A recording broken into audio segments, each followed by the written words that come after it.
prejudices, and partial affections, the result of all our counsel may be to the glory of thy blessed name, the maintenance of true religion and justice, the safety, honor, and happiness of the Queen, the public weal, peace, and tranquility of the island, and the uniting and knitting together of the hearts of all persons and estates within the same, in true Christian love and charity, one towards another, through Jesus Christ our Lord. Amen.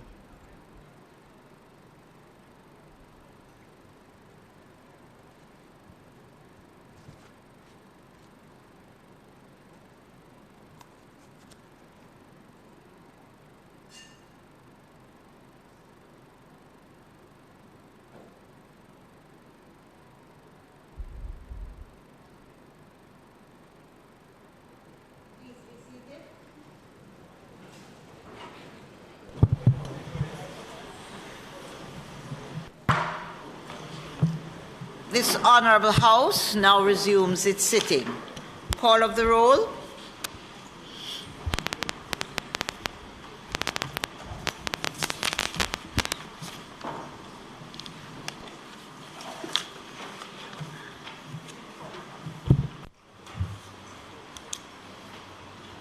Mrs. Holness, Mr. Bartlett, Mr. Holness, Mr. Clark, Dr. Chang, Mr. Montague, Mr. Shaw, Mr. Samuda, Ms. Grange, Mrs. Williams, Mrs. Malaufort, Mr. Tufton, Dr. Tufton, Mr. Mackenzie, Mr. Chuck, Mr. Vaz, Mr. Warmington, Mr. Hutchinson, Mr. Charles, Mr. Terry Long, Ms. Smith, Mr. Main, Dr. Dunn, Mrs. Cuthbert Flynn, Mr. Morgan,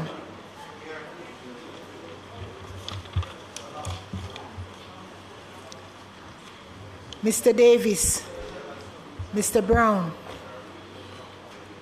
Dr. Brown-Burke, Dr. Charles, Mr. Chin, Mr. Clark, Mr. Cousins, Miss Crawford, Miss Daly, Miss Davis, Mr. Golding, Mr. Graham, Mr. Green, Dr. Guy, Miss Hamilton, Miss Hannah, Mr. Henriquez, Mr. Henry,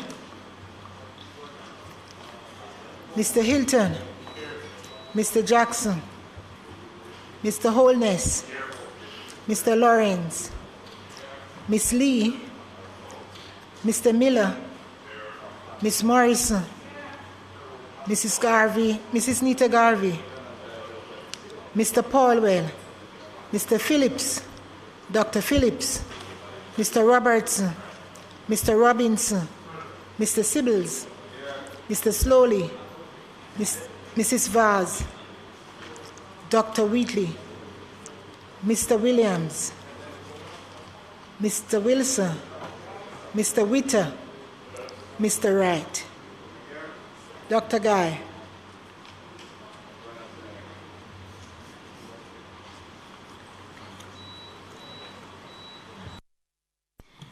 Statements by ministers. Madam Speaker, we have one statement today. The Minister of Tourism will make a statement. It's hard to speak in the third person, and it's not a state of mind. The Minister of Tourism in the context of this. Our tourism industry, Madam Speaker, continues to show its resilience as it rebounds from the ravages of COVID-19 pandemic. The diligence, hard work, and unity shown by our tourism stakeholders over the last 18 months is paying off as we rebuild a safe, seamless, and secure destination, and brand Jamaica reclaims its competitive position in the global market. Cruise, Madam Speaker, is back. Our arrival figures are climbing. Airlift for the winter season is looking good. 90% of planned investment remains on target, and many of our 170,000 tourism workers are back on the job. This is welcome news, Madam Speaker, because tourism is so critical to Jamaica's post-pandemic recovery. Since the reopening of our borders in June 2020 to September 2021, we have welcomed a total of 1,285,368 visitors. 1,276,987 stopovers, and so far 8,381 cruise visitors. And that has resulted, Madam Speaker, in earnings for Jamaica of $1.7 billion US. In fact, on August 15th, Jamaica's tourism industry marked a significant milestone when it welcomed a 1 million stopover visitor in just 14 months. The forecast for 2021 is a total of 1.578 million visitors and earnings, Madam Speaker, of over $2 billion US.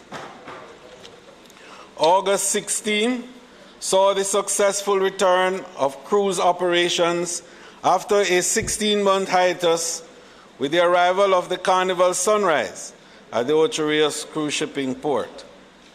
The return of cruise signals the second critical phase of the reopening of the tourism industry and will aid greatly in bringing back much-needed jobs.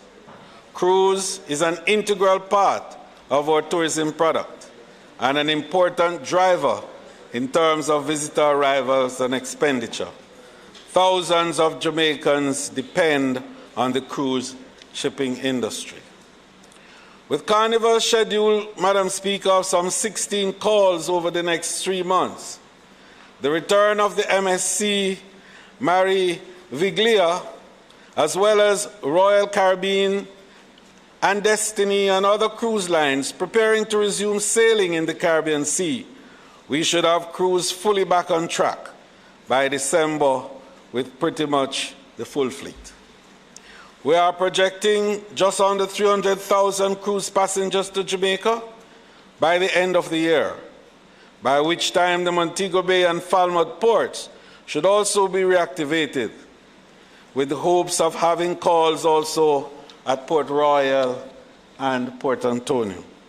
And just to indicate, Madam Speaker, that the return of home porting is expected in November with the arrival of the AIDA out of Europe. And that, of course, will be home porting in Montego Bay.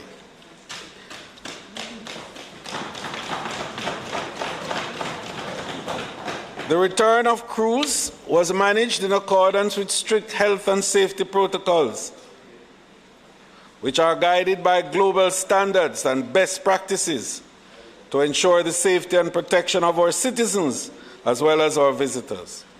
In addition, the vessels are managed in alignment with the conditional sailing orders for simulated and restrictive voyages promulgated by the U.S. Center for Disease Control and Prevention, the CDC. I wanted to make that point, Madam Speaker, to satisfy those who feel that cruise offers an excess risk. Indeed, cruise has been under the most vigorous set of protocols of any of the transportation elements in travel. Prior to the arrival of the cruise ships, Madam Speaker, the Ministry of Tourism, along with the Ministry of Health and Wellness, and the Port Authority of Jamaica visited the Ocho port to sensitize stakeholders, particularly about the importance of taking the COVID-19 vaccine. And I'll have something to say on that a little later. In fact, immediately, Madam Speaker. The health and safety of both our frontline tourism workers, our citizens, and our visitors remain a top priority as our tourism industry strives for normalcy. Our robust health and security protocols, I just want to make a point about that Jamaica was the third country in the world to get the World Travel Safety Seal from the WTTC as being fully COVID compliant for visitors. The third country in the world. Our tourism COVID-19 resilient corridor, which we have worked so strenuously and which I believe today stands as a model. In fact, Madam Speaker, I had an occasion to meet with a diplomat this morning from one of the most touristic countries in the world.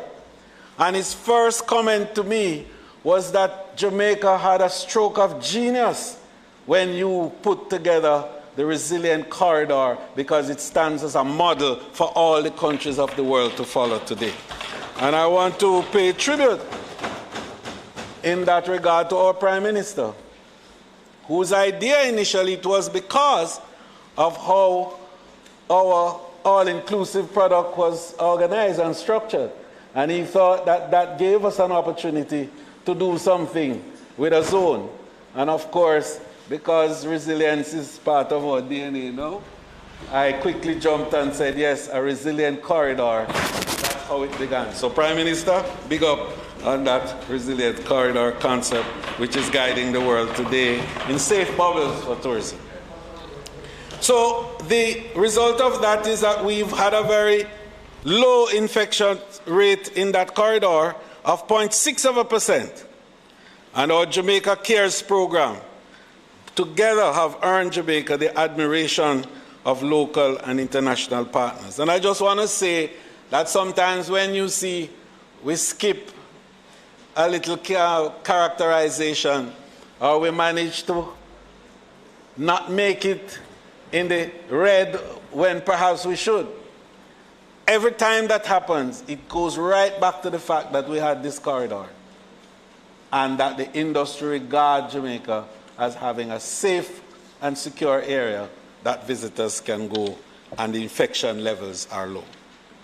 More recently, we have doubled down on our efforts to create a safer tourism product by establishing a tourism vaccination task force to facilitate the vaccination of tourism workers island-wide.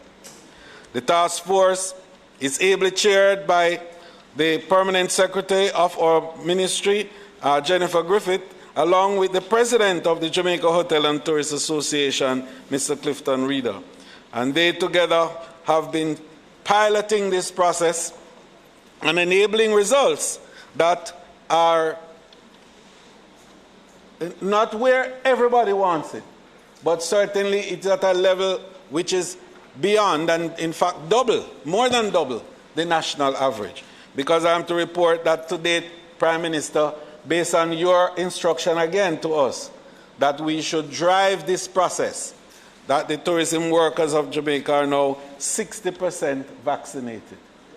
And in some places, and that's a marketing tool, Prime Minister. Normal quickly. Get vaccinated. That's a marketing tool because, you know, have it both ways. Correct, because what is going to happen is that come November 1, everybody who goes to the US or seeks to apply for a visa will have to be fully vaccinated. And Canada, which is our second largest market, has an 82% vaccination level, and they are requiring also that everybody who comes into their space is fully vaccinated or show a negative test using a viral tool that is acceptable to the global gatekeepers of the protocols. So our target is to ensure, Madam Speaker, that 170,000 tourism workers are vaccinated and protected from the possible harm that can come from contracting the deadly COVID-19 virus and its variants. This will aid in our recovery efforts for the sector and, by extension, the country. The vaccination of tourism workers is key to the tourism's full recovery. The task force has organized a series of vaccination blitz at strategic areas across the island, which are being hosted in collaboration with the private sector vaccine initiative in tandem with the Ministry of Health and Wellness, the Ministry of Local Government and Rural Development, the Private Sector Organization of Jamaica, and various tourism stakeholders, both within the public and private sectors. To date, Madam Speaker, blitz have been taken across the island, including the Pegasus in Kingston, Moon Palace in Ocherias, and all the centers, Negril, Sandals in Negril, and I could name them all, and Palladium in Hanover. We've gone through all of the areas, and we are satisfied that the work is going on.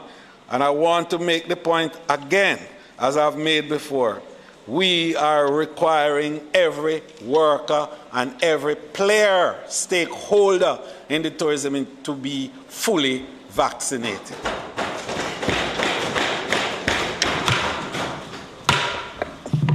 The Minister's time, Madam Deputy, for speaking has expired. Madam Speaker, I ask that the Minister be allowed sufficient time to complete his presentation. The question before the House is that the Minister be given sufficient time to complete his presentation. Those in favour? Those against? The ayes have it. Minister. Thank you, Madam Speaker, and thanks to my colleagues for their indulgence. So, Madam Speaker, along with the senior tourism officials, I recently returned to the island after participating in a series of meetings with travel industry leaders, media and other stakeholders in our two largest markets, the United States and Canada, to increase arrivals to the destination as well as to foster further investment in the tourism sector. Our engagement, Madam Speaker, with key tourism partners in both markets were very successful. There are COVID-19 related concerns, yes we know, and we wanted to assure the market that Jamaica remains a safe destination. Our protocols are in place to ensure that visitors can come to the island, go to our attractions, and have an authentic Jamaican experience in a safe and seamless way. Despite the concerns, confidence in Jamaica remains very strong, and this augurs well for a very positive winter season. And I want to make the point that some are predicting that this winter season will approximate the winter season of 2019. And I say that with a great anticipation, and I'll tell you why as we go on, based on what the market is saying. So this is underscored, Madam Speaker, by the outcomes of our marketing blitz. The executive, for example, of the world's largest airline, American Airlines, assure us that the island will by December see as many as 17 non-stop flights per day as the demand for the destination rises. They also pointed out that Jamaica topped the Caribbean among consumers on their expansive American Airline vacation platform, and confirmed that they'll be utilizing their new large, wide-body Boeing 787 planes on their key routes to Jamaica, and that will be the only Caribbean destination that will have Dreamliners coming from American Airlines. And I think that is no mean achievement at this time, Madam Speaker. Southwest Airlines, one of the largest airlines in the United States and the world's largest low-cost carrier airline, reassure our delegation that their flight operation into Montego Bay in the coming weeks and months are very close to the 2019 pre-pandemic record levels, signaling increased demand for destination Jamaica by travelers. As a matter of fact, they told us that Jamaica is number 2 in the world in terms of booking next to Mexico, and that is very strong. Southwest operates non-stop flight between the U.S. major international airports of Houston, Fort Lauderdale, Baltimore, Washington, Orlando, Chicago, St. Louis, and they all come into Montego Bay. Expedia, Madam Speaker, the largest online travel agency in the world and the biggest producer of tourism business for Jamaica, said their data clearly shows impressive room nights and passenger growths, with both metrics passing the same time 2019. These are strong, especially from an Expedia. They also noted that the U.S. remains the overall top search engine market of origin for Jamaica, and that's critical. And indeed, if I should make the point that of the million plus that have come, 900,000 odd have come out of the United States market alone. So this is, in fact, giving substance to what we see and know. And when Expedia says so, it is so. Forward bookings are hovering over 65% of 2019 levels, and airlift for the winter season is at around 82% of the 2019 levels, with around 260,000 seats locked in. And that is the story out of Canada. So, Madam Speaker, Canada will deliver 50 non-stop flights per week to the island commencing November 1. The flights will be operated by Air Canada, WestJet, Sunwing, Swoop, and Transat, with direct services from the Canadian cities of Toronto, Montreal, Calgary, Winnipeg, Hamilton, Halifax, Edmonton, St. John's, Ottawa, and Moncton. Carnival Corporation, Madam Speaker, the world's largest cruise line, has committed to sending 110 or more, they said,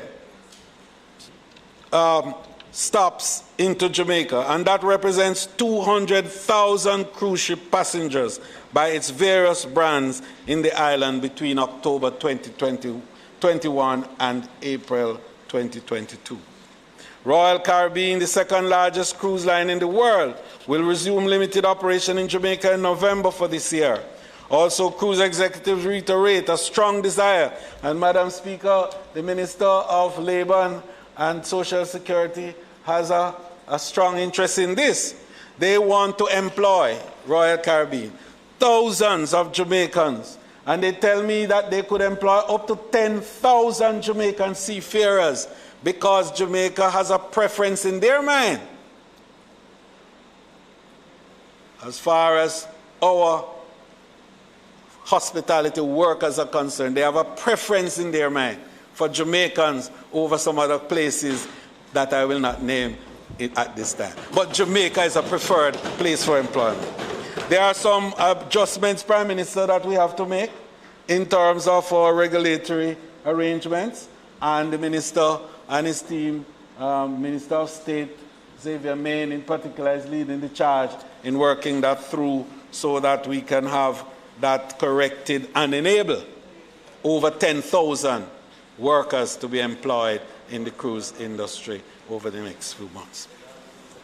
Madam Speaker, as we seek now to accelerate the recovery of the tourism industry, I'll be leading a delegation to the United Arab Emirates, Saudi Arabia, United Kingdom, and a few other countries to explore opportunities for FDI in our tourism sector, as well as to shore up arrivals from our third largest market source.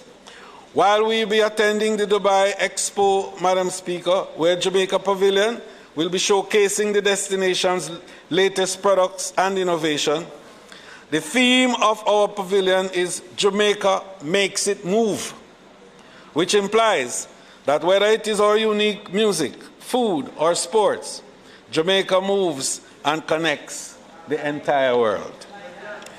The distinctiveness of the pavilion, Madam Speaker, reflects the culture of Jamaica and the initiative to transform and introduce the country as a logistics hub, linking the Americas to the rest of the world. Yes, and we have more to say about that in the next visit I'll talk about. Our captivating pavilion, Madam Speaker, has been named one of the coolest at the World Expo 2020. And this, Madam Speaker, is supported in Dubai by the ITP Media Group and another one that you call Time Out Dubai.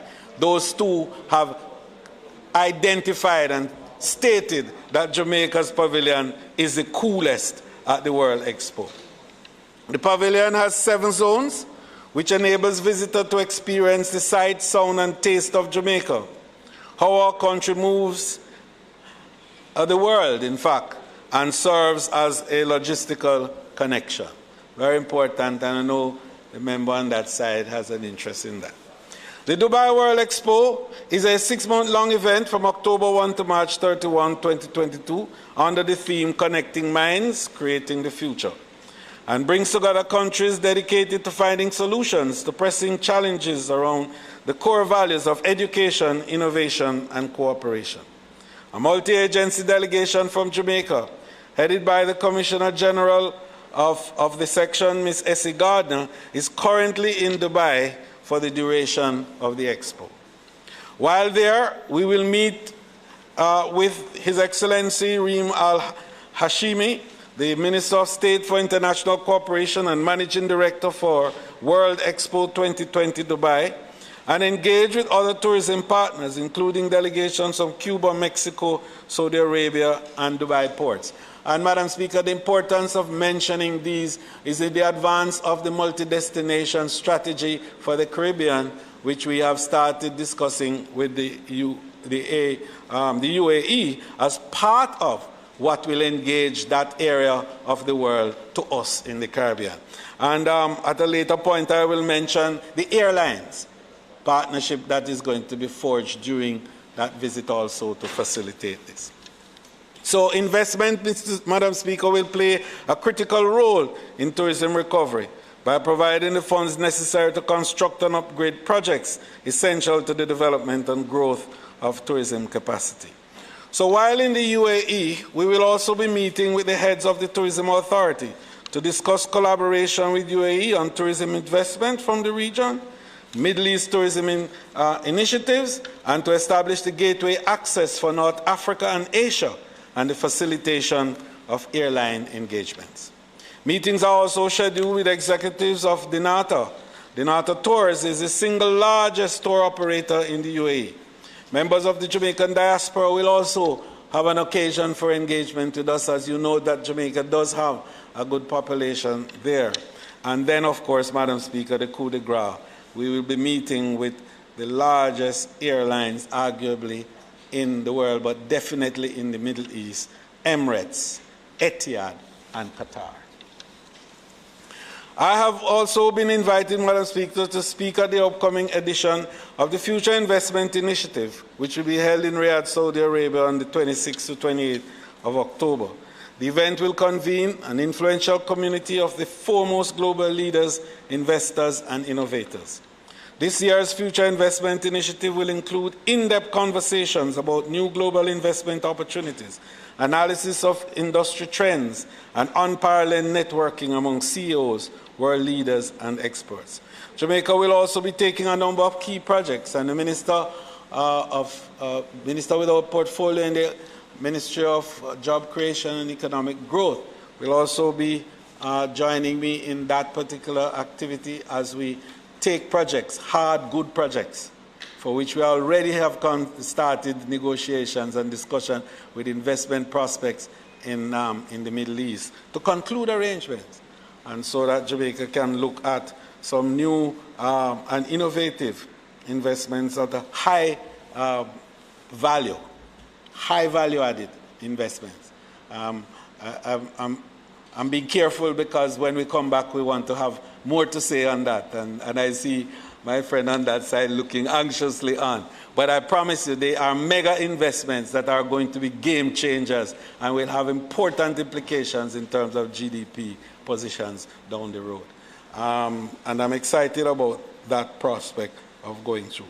So, Madam Speaker, we are off to a good start. Because on the following on the heels of all of this, we will go to the UK, where that closes the loop in terms of our marketing arrangement. And we are looking forward, thanks to the change that has taken place in terms of the UK's positioning of Jamaica now in the green light. We have missed the red and the amber. We are now green, which means we are open for business and for even flow of visitors into Jamaica. And immediately that happens, Madam Speaker, the largest tour operator in the world, TUI, is responding. And this weekend, the first set of flights will arrive in Montego Bay. And we are looking, Madam Speaker, to have 1,800 to 2,000 seats from TUI alone during this period. So we are looking to some 10,000 room nights from the same TUI arrangement, with tremendous spin-off for accommodation and other subsectors, particularly, Madam Speaker, attractions, transportation. So the little transportation man, the Juta and Juka, J. Carl and the Maxi Tour and the taxi man now will begin to get back into business because the traffic is happening again and the flights are coming in. The UK market is crucial to our tourism product, and we eagerly anticipate once again welcoming visitors from the UK to our destination. Finally, Madam Speaker, the newly completed 500-room at H10 Hotel in Coral Spring in Trelawney will be open in mid-December, completing the full complement now of 1,000 rooms at that location. And Prime Minister, you will have another opening on the 9th of December for this 1,000-room hotel in Coral Spring. Investment with regards to Princess and Hard Rock, Madam Speaker, are still on track, with groundbreaking arrangements set for January 22, whilst, of course, the Sandal construction projects continue to be on stream. These developments, Madam Speaker, which I have outlined, are expected to have a major impact on Jamaica's tourism product and will contribute significantly to the industry's quick and full recovery. And the recovery of tourism, Madam Speaker, as you know, is integrally tied up with the recovery of our full economy. May it please you, Madam Speaker.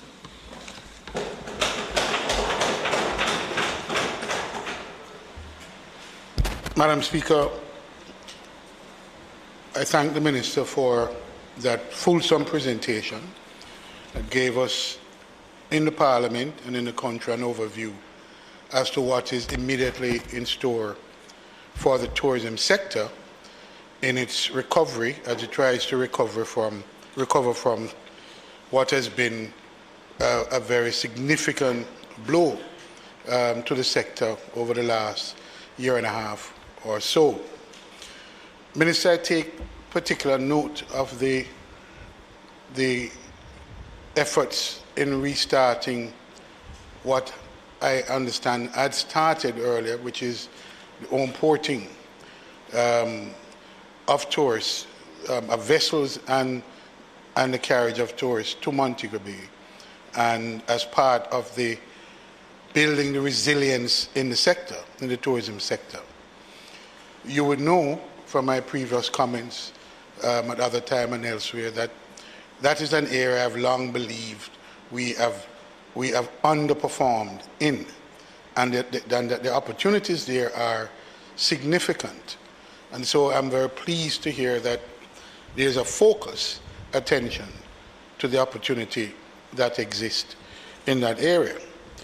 But Minister, as we do so, there are a few questions I have to ask. Could you tell us how many ships are home porting in Jamaica at this time? What are the immediate prospects for home porting in Jamaica? I know you've been engaged in a lot of discussion around not just that, but as you've explained, many other aspects. And it's not just the cruise vessel. You spoke significantly about the air traffic, portion of that, which is the bringing in of passengers into Jamaica from the Middle East and elsewhere. So my question is, what is the prospects, immediate prospects for vessel expansion in the home porting sector?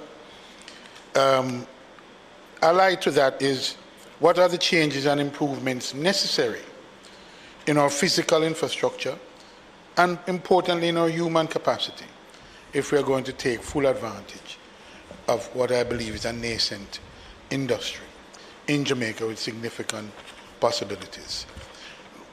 And I must say, Minister, I'm very pleased to hear that you'll be journeying to the Dubai World Expo, because I must say to you, as I think I've indicated to you quietly, that I've been getting some not so encouraging reports out of Dubai that we are undermanned, understaffed, and that a very significant effort and investment that is underway is not going as well as it might. So I'm very pleased to hear that. You are journeying there, and hopefully that effort and the delegation that will accompany you will be sufficient to save the day and to realize the opportunities that we believe, as you do, that exist in the Middle East. Thank you.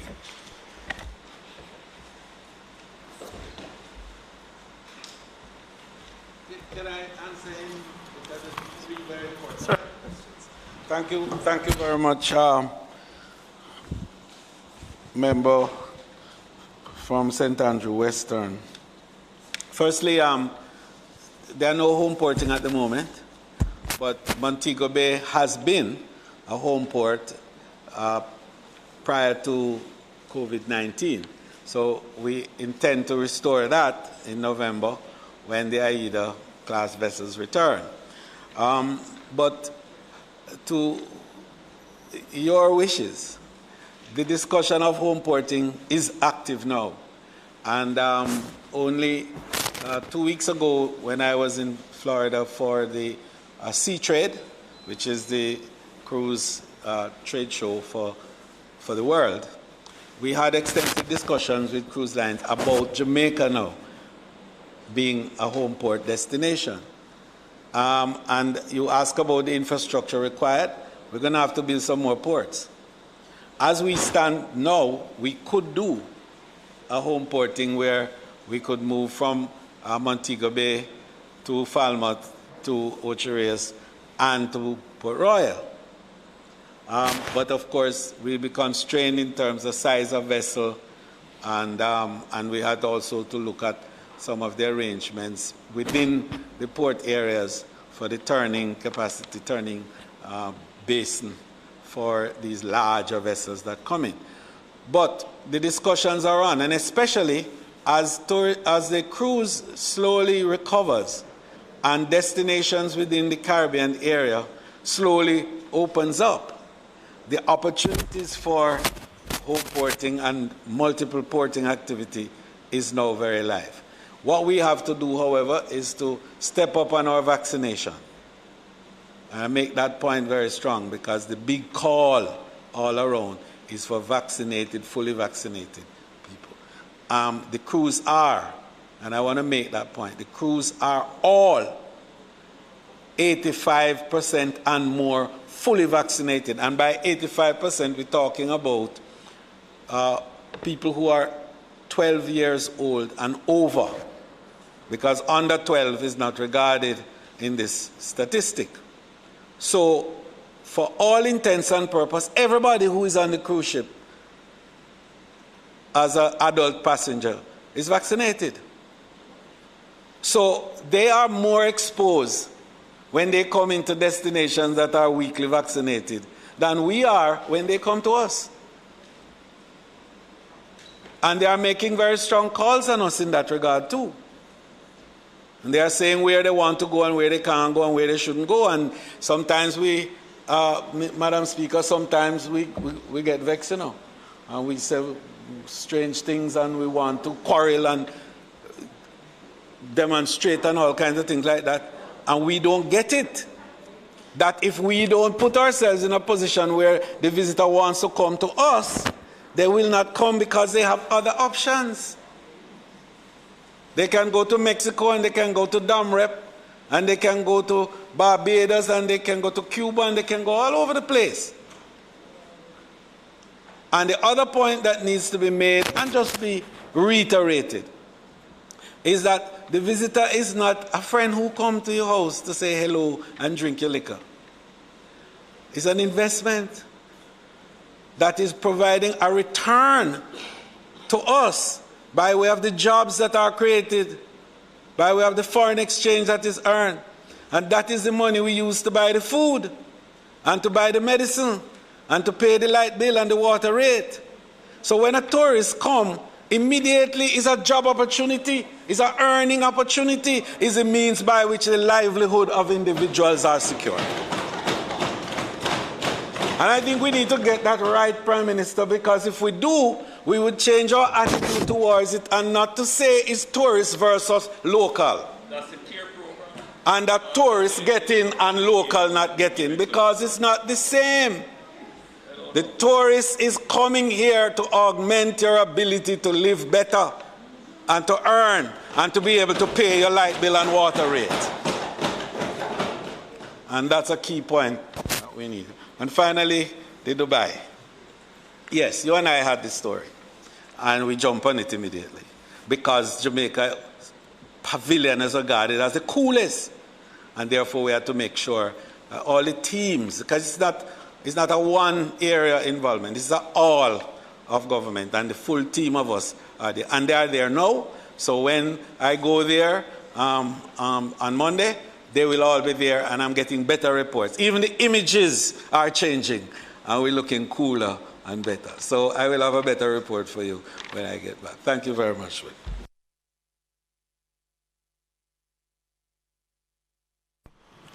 Madam Speaker? Madam Speaker, let me also thank the Minister for his statement today in respect to the tourism sector. Minister, I sat and I listened to your presentation. I also read the statement you circulated, but I realized that there's a section of the sector that is missing, and that is the southern coast. I don't see any reference at all in your statement in respect to the South Coast and how the South Coast tourism product is going to benefit from this increased tourism arrival. And you know, of course, I speak about the South Coast because I too have a very valid, valuable area in the Milk River mineral bath. That is one of the most valuable assets this country has. And certainly I want to know what plans there are coming out of this statement for areas like Milk River that are on the South Coast. How do you intend to have those areas benefit from, because they have been suffering, of course, as a result of the pandemic. All tourism areas have been suffering. But what, and I never heard anything about Port Royal either. You made reference to cruise ships coming in, and that is a part of the South Coast. So it's from Kingston all the way to Clarendon, St. Elizabeth, Manchester. But specifically, I'm asking you about the South Coast and what plans you have in this coming year for areas like Milk River, as well as how do you intend for these initiatives, your visit to Dubai, etc., how you intend to have those, leverage those connections to assist the South Coast and the southern coastal tourism product. Thank you. So Madam Speaker, thank you, Member Cousins, and I am very grateful for you for raising the issue about Milk River and the potential of Milk River, and I want to answer that quickly, because even though the statement didn't cover every area of Jamaica, what it did was to speak to the broad accessibility that exists and the infrastructure overall that enables everywhere in the country to get a benefit. Because that's the one thing about that tourism. It is that pervasive. Once the plane comes into the airports, then it radiates all over. So the South Coast hotels have been doing extremely well in the context of, COVID. And certainly places like Treasure Beach have seen, a lot of life, and I'm very pleased. And I want to use the opportunity to say that those smaller hotels on the South Coast are more COVID compliant than many In fact, Jake's is 100% vaccinated. And they were the first hotel to announce that they are 100% vaccinated. And so we are seeing that is happening. So we are also spending through Ready 2. And that project is done now with the World Bank. Right? Over, I think, Mr. Green, a little over 4 billion Jamaican dollars are going to be spent in rural tourism, which includes South Coast. And South Coast is the heart of rural tourism and country-style tourism. So that's coming. Prime Minister has charged me to literally reimagine the spa experiences coming from Milk River and Bath.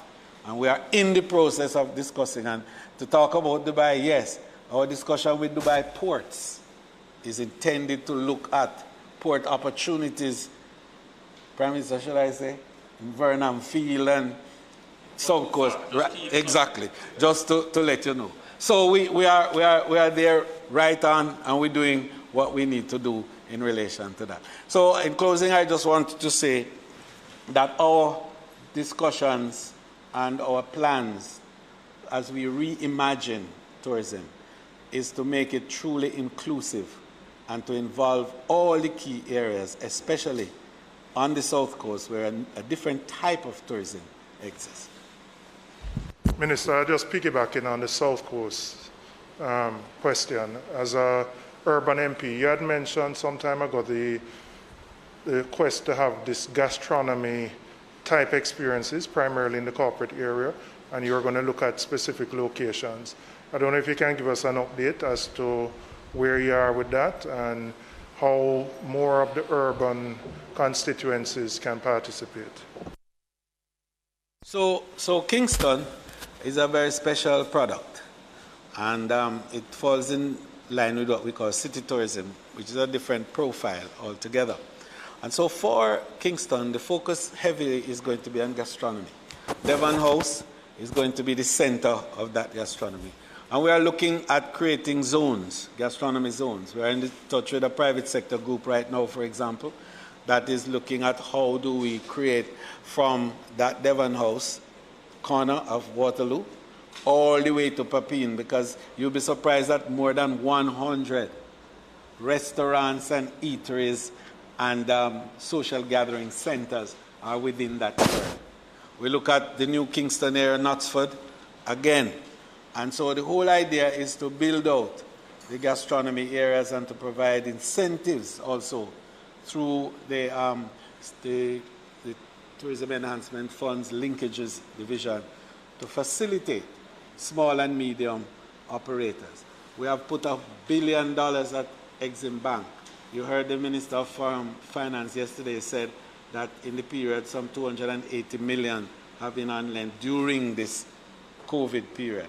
So the capacity is there to provide funding support at interest rates that are lower than the average. As a matter of fact, it was 4.5% interest. And they are to be repaid over a 5-year period. And we have a ceiling, I think, of $25 million per person or per entity for on lending. So that is there. And then the training and development through the Ready 2 program for these small enterprises in the Kingston area as well as elsewhere. But the focus on building out gastronomy. And the final area, of course, is the Blue Mountain Trails.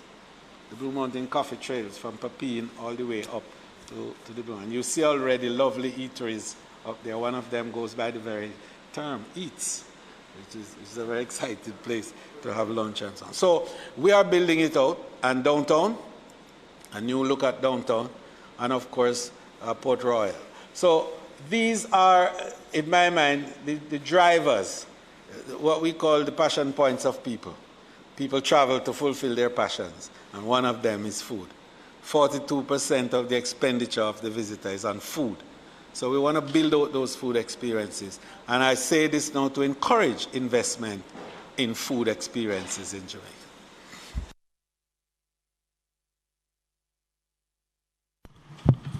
Announcements.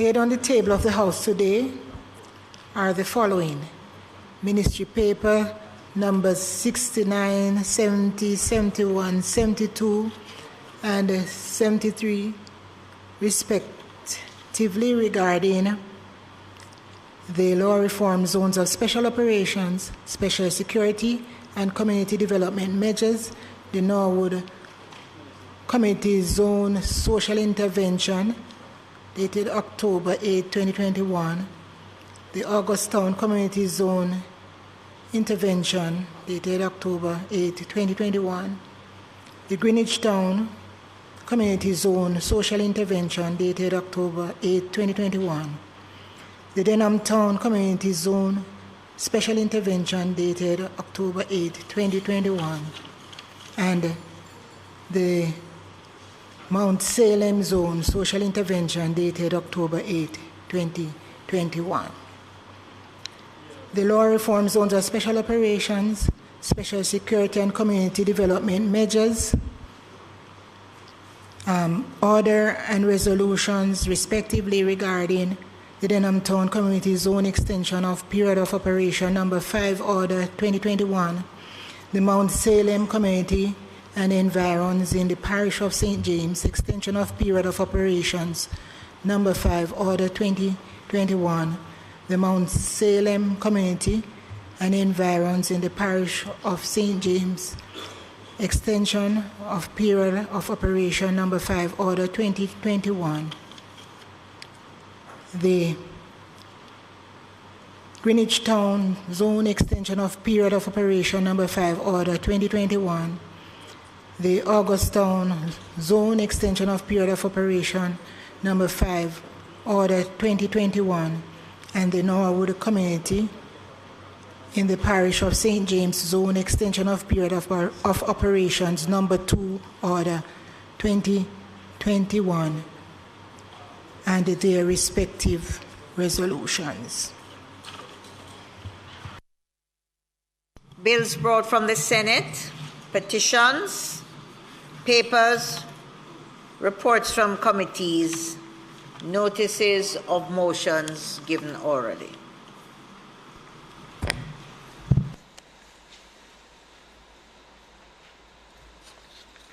Madam Speaker, I beg to give notice at the next meeting of the House I will move the following motions: the law reform zones of special operations, special security and community development measures, the Augustown Zone extension of period of operation number 5, order 2021 resolution. Whereas Section 4 of the law reform zones of special operation, Special Security and Community Development Measures Act 2017, hereinafter referred to as the Act, provides that the Prime Minister and Council may by order declare any geographically defined area within a single continuous boundary in Jamaica as a zone of special operations for a period not exceeding 60 days if there are reasonable grounds to believe that due to rampant criminality, gang warfare, escalating violence, and murder and threat to the rule of law and public order, it is necessary so to do. And whereas in accordance with that section, the Prime Minister in Council made the law reform, zones of special operation, special security and community development measures, Augustown Zone Order 2020. And whereas that order provides that the said zone shall operate for a period of 60 days, and whereas Section 5 of the Act provides that the Prime Minister and Council, after consultation with the Joint Command, may by order subject to affirmative resolution of the House of Representatives extend the said period for such further period, each not exceeding 60 days. And whereas on the 11th day of October 2021, the Prime Minister and Council made the law reform zones of special operation, special security and community development measures, the Augustown Zone extension of period of operation number 5, order 2021. Now therefore be it resolved by this Honourable House as follows. This resolution may be cited as the law reform zones of special operation, special security and community development measures, the Augustown Zone extension of period of operation number 5, order 2021 resolution.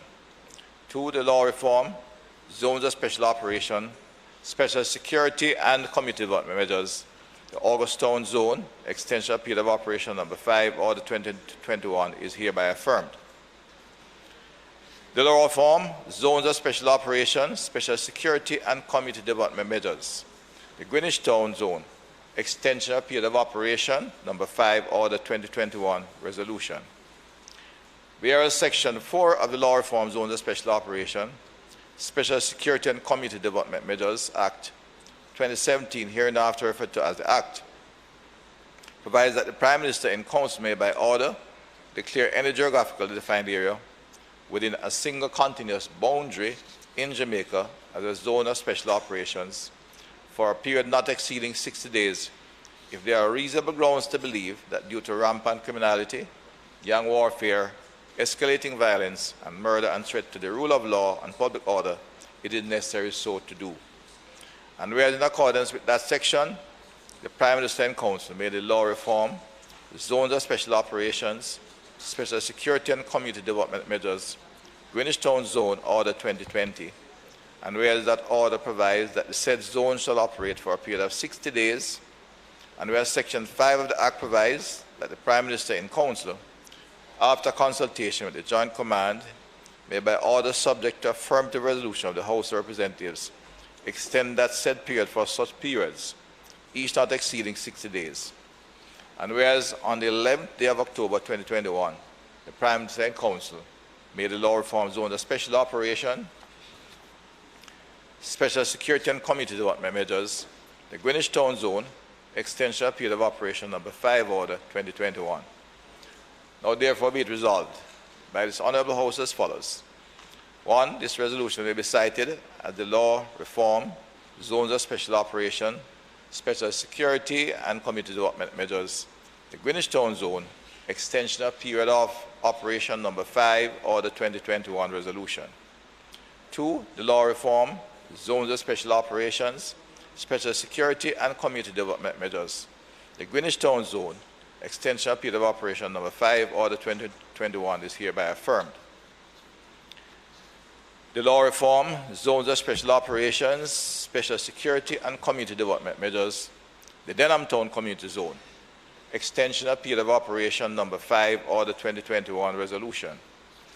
Whereas Section 4 of the law reform, zones of special operations, special security and community development measures Act 2017, hereinafter referred to as the Act, provides that the Prime Minister in Council may by order declare any geographically defined area within a single continuous boundary in Jamaica as a zone of special operation for a period not exceeding 60 days if there are reasonable grounds to believe that due to rampant criminality, gang warfare, escalating violence, and murder and the threat to the rule of law and order, it is necessary so to do.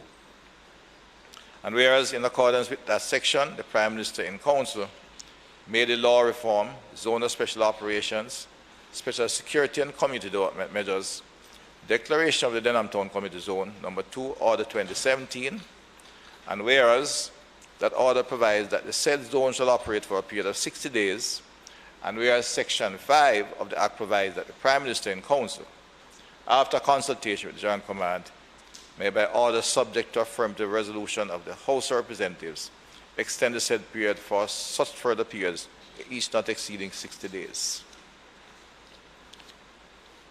And whereas on the 11th day of October 2021, the Prime Minister in Council made the law reform, the zone of special operations, special security and community development measures, the Denham Town Community Zone, extension of period of operation number 5, Order 2021.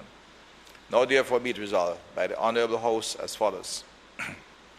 1. This resolution may be cited as the law reform, zones of special operations, special security and community development measures, the Denham Town Community Zone, extension of period of operation number 5, Order 2021 resolution, the law reform, zones of special operation, special security and community development measures, the Denham Town Community Zone, extension of period of operation number 5, Order 2021 is hereby affirmed.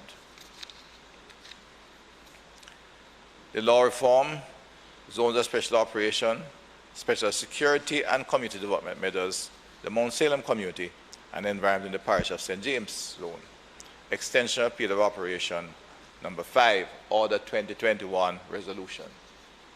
Whereas Section 4 of the Law Reform, Zones of Special Operations, Special Security and Community Development Measures, Act 2017, hereinafter referred to as the Act, provides that the Prime Minister in Council may, by order, declare any geographically defined area within a single continuous boundary in Jamaica a zone of special operation for a period not exceeding 60 days if there are reasonable grounds to believe that due to rampant criminality, gang warfare, escalating violence, and murder, and threat to the rule of law and public order, it is necessary so to do.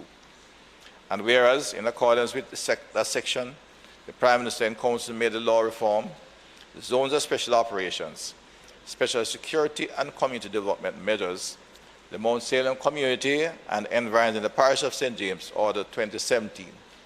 And whereas, that order provides that the said zone shall operate for a period of 60 days, and whereas Section 5 of the Act provides that the Prime Minister, in Council, after consultation with the Joint Command, may by order subject to affirmative resolution of the House of Representatives, extend the said period for such further periods, each not exceeding 60 days. And whereas on the 11th day of October 2021, the Prime Minister and Council made the law reform, zones of special operation, special security and community development measures, the Mount Salem Community Zone, extension of period of operation number 5, Order 2021. Now therefore be it resolved by this Honourable House as follows. 1. This resolution may be cited as the law reforms, zones of special operations, special security and community development measures, the Mount Salem Community and Environment in the parish of St. James Zone, extension of period of operation number 5, Order 2021 Resolution. 2. The law reform, zones of special operation, special security and community development measures, the Mount Salem Community and Environment in the parish of St. James Zone, extension of period of operation number 5, Order 2021 is hereby affirmed.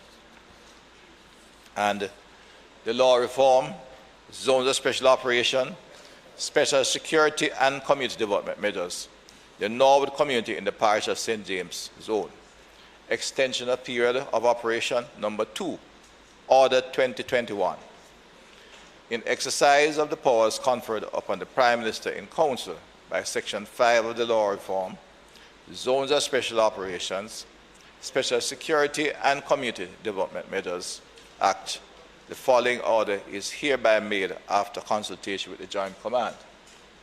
The order may be cited as the law reform, zones of special operations, special security and community development measures, the Norwood community in the parish of St. James Zone, extension of period of the operation number 2, Order 2021, 2, the period of operation of the Norwood community in the parish of St. James Zone, A referred to in the law reform, zones of special operations, special security and community development measures, Norwood community in the parish of St. James Zone, Order 2021, declared by the Prime Minister in Council on the 20th day of June 2021, and extended for a further period of 60 days by virtue of the law reform, zones of special operation, special security and community development measures. The Norwood community in the parish of St. James Zone, extension of period of operation, Order 2021, until the 20th day of October 2021. I hereby extend for a further period of 60 days until the 20th day of December 2021, dated 11th day of October 2021. Madam Speaker, I further beg to give notice that at a later stage today, I will move for the suspension of the standing orders in order to enable me to take these resolutions. Questions and answers to questions. Motions that may be made at the commencement of public business requiring notice. Motions relating to sittings of the House. Motions for leave to introduce bills. Presentation of bills without leave of the House first obtained. Public business. Madam Speaker, for public business, we will, by resolution, the continuation of the state of the constituency debate. And the speaker today will be Mr. Dwight Siblis, the Member of Parliament for Clarendon Northern. Thereafter, Madam Speaker, we will conclude the debate on the bill entitled the National Identification and Registration Act 2020, and then we close with the resolutions in relation to the ZOSOs. May it please you, Madam Speaker. I invite the Member of Parliament from Clarendon Northern to make his presentation.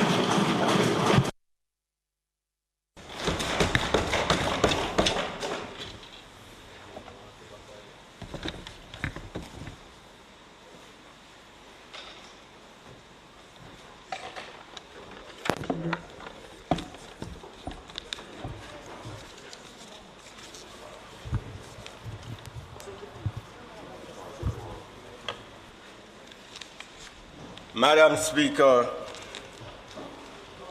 when I went to the constituency of Clarendon Northern in 2018, a pastor, Ekburn, was en route to go to his church and was passing the church that I was attending. And he turned back and came into the church, and he said to me, I got a message to give you. And he said, it is written, before I formed thee in the belly, I knew thee. And before thou comest forth out of the womb, I sanctify thee. I ordain thee a prophet unto nations. The book of Jeremiah, chapter 1, verse 5. Amen. Madam Speaker, I stand in this honorable house for the first time.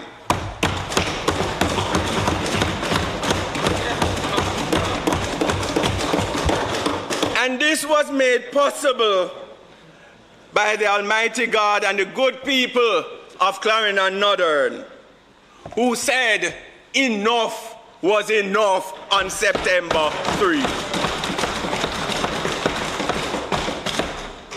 Madam Speaker, I want to first thank the 6,058 people who voted for me and the Jamaica Labour Party.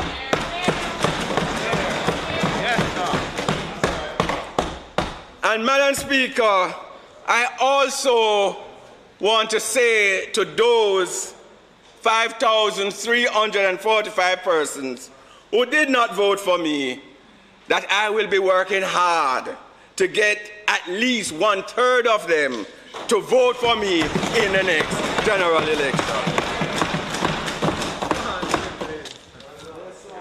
Madam Speaker, I want to thank the 1,340 workers, including the supervisors, who helped us to return the seat to the Jamaica Labour Party by a margin of 730. Madam Speaker, this is the first time ever that the Jamaica Labour Party has secured such a wide margin outside of 1980, which was a special election. Madam Speaker, please allow me to thank the hard-working councillor of Kellett's division, Mr. Noel Nemard,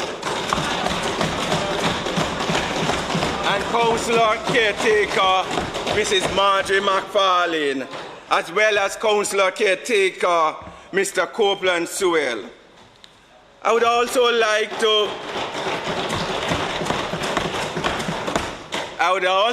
to thank my campaign chairman, who is my brother, Danny, and my campaign manager, Asa Ariat, along with Martine, Sonia, Troy, Junior, Kenisha, Delevante, Sapleton, and I could go on.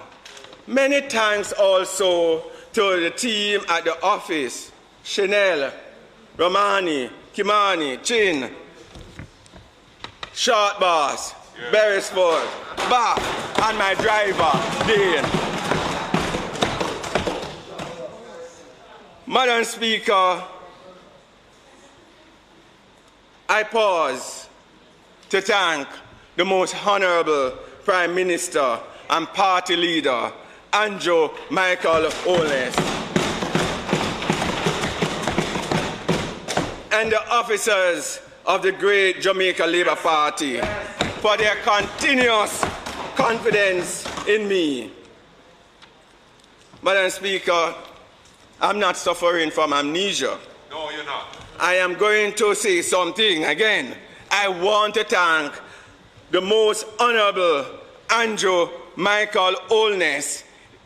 In this respect, Madam Speaker, I had no interest in representational politics until I received a call from an East Rural St. Andrew member. What you say? Tell me. Who called and said, we need somebody at Clarendon Northern that is good.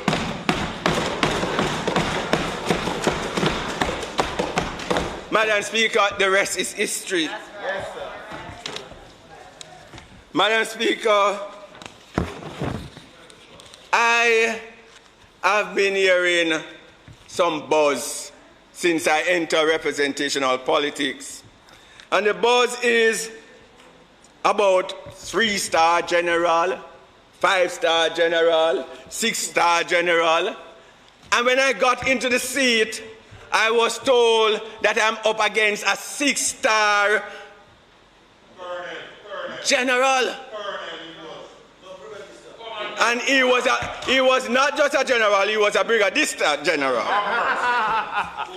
Madam Speaker, I just want to let you know that I was not daunted by it, because only one general I know. And the only general I know is Simone Siblis, and that is my wife.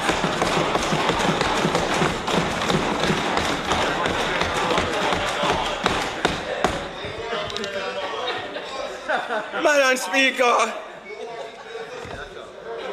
Speaker, she has given me 2 children and has helped me to raise 4 other children. That is 6, Madam Speaker, and myself makes 7. Madam Speaker, she is indeed a 7-star general. Madam Speaker, tomorrow, the 14th of October, we celebrate 21 years of marriage.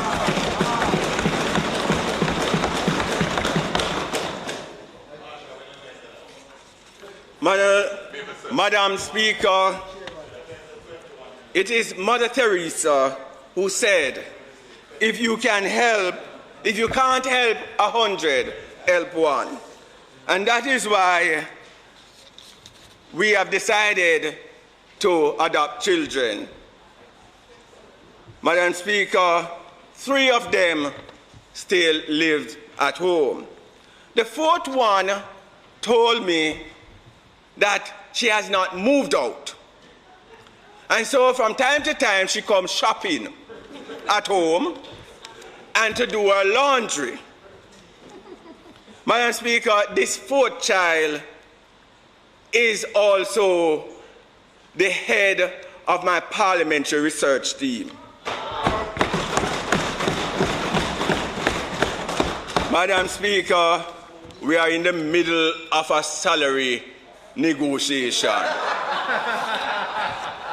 And I will not say anything more because I've been advised that where we are at is very delicate right now.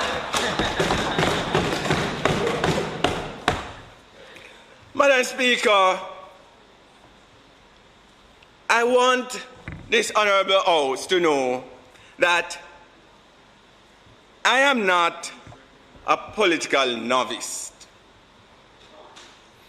In fact, in 1996, I joined the Jamaica Labour Party, and I was part of the first cohort, myself and young Andrew Holness of the Young Leaders Council. And back then, Madam Speaker, we were charged by the Most Honorable Edward Seaga to strategize for the future of the Jamaica Labour Party. Madam Speaker, he also ensured that we would not gotten out of hand. And Madam Speaker, he assigned to us Mother Dearest, the member from Central St. Catherine. Yes,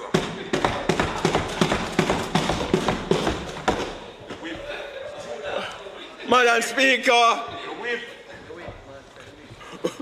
we did not agree with Mother Dearest all the time then, but now we come to realize what she was training us for.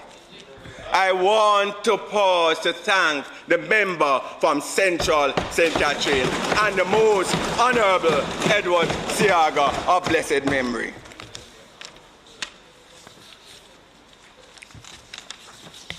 Madam Speaker, the state of the constituency when I took reign, admittedly, it appeared to me then that it was more than what Job could bear. There were no, I get in there. There were no proper road surface, Madam Speaker, and we're still having the problem. Young people felt hopeless because of the lack of opportunities and the prospect for the future looked dimmed. There was limited internet access, inadequate housing, lack of potable water, no electricity in some communities, no structured market for the farmers. And Madam Speaker, this was made worse by the road surface because the buyers could not come to the farm to get the produce. Hence, Madam Speaker, my presentation today is entitled Rebuilding the Foundation to Secure a Prosperous Future. Madam Speaker, as I now focus on the road infrastructure, many of the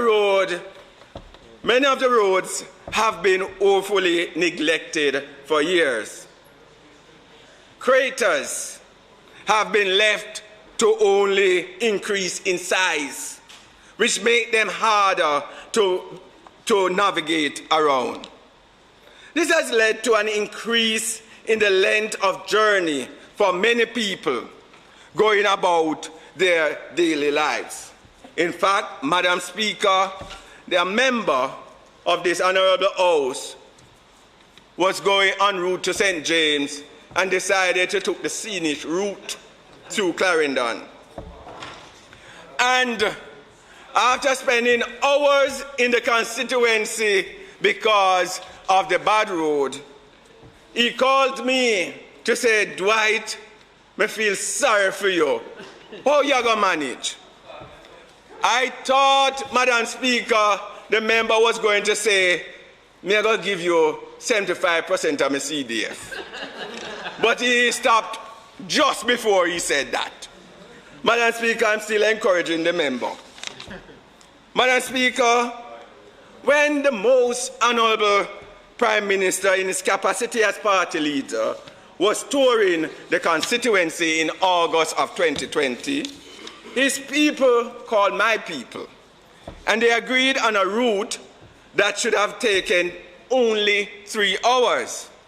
But, Madam Speaker, it took 6 hours to cover half the journey because of the terrible road. Almost 3 decades of neglect. Madam Speaker, a second leg was planned. And this time, Madam Speaker, I got a call from the road manager. And I shall not tell you that the road manager is from Western Kingston. And he was stern and firm that it not go so like the last time. Madam Speaker, this man is a Christian man because every morning when I get up, I note that there's a WhatsApp message of devotion, Christian devotion, every morning, at least 3. Madam Speaker, while we were on the tour and night drew, I got a call from the road manager. Madam Speaker, I knew he was talking in unknown languages. Mercy. Madam Speaker, the only thing I could understand, where make you carry through your so. Madam Speaker, it took us 5 hours. The road surface is terrible. But thank God for Minister. Madam Speaker, I ask that the member be allowed sufficient time to complete his presentation. The question before the House is that the member be given sufficient time to complete his presentation. Those in favor? Aye. Those against? The ayes have it. Member. Much obliged to you, Madam Speaker, and to my colleagues. Madam Speaker, Minister Warmington came and did a tour. And at the end of the tour, if anybody knows Minister Warmington, he's not a soft-spoken person. All I could hear from Minister Warmington, at that time he never got the correct pronunciation of my name. He said, Sybil's, I'm going to help your people. No worry, I'm going to help your people.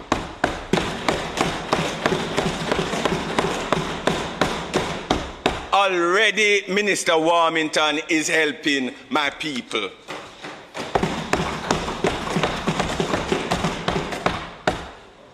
He made a commitment for 3 roads, and we have already gotten 2 roads started.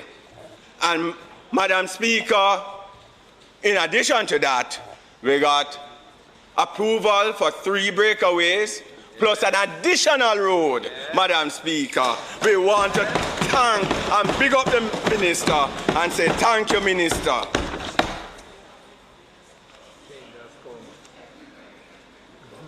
Madam Speaker, and we are talking about roads like QPS to Colonel Ridge, Kelly's to James Hill, Corner Gates to Kinnicon, and the Mason River Road. Madam Speaker, we know the budget is limited, and so we appreciate the assistance that the Minister is giving us. He made it clear that he is not able to do all the roads, but he is going to start. And Madam Speaker, he has started.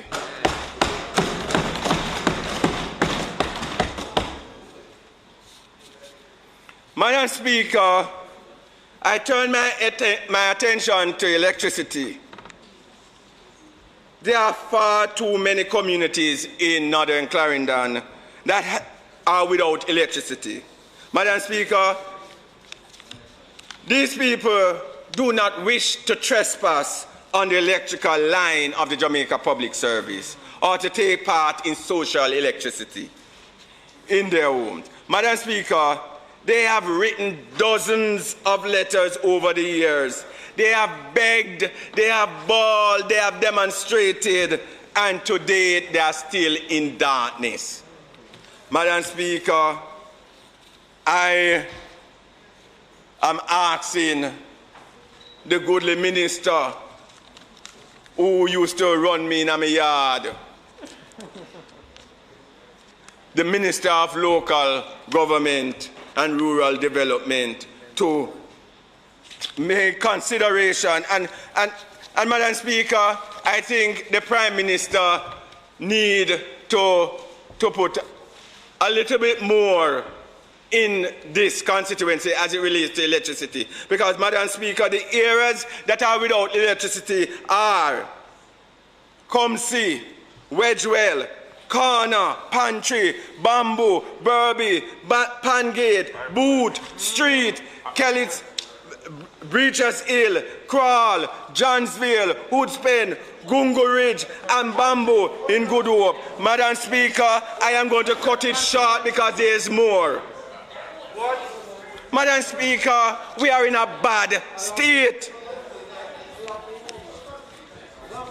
We are in a bad state, Madam Speaker, and we need help. We need help as it relates to electricity. Our children cannot perform because if there's no electricity, there is no internet.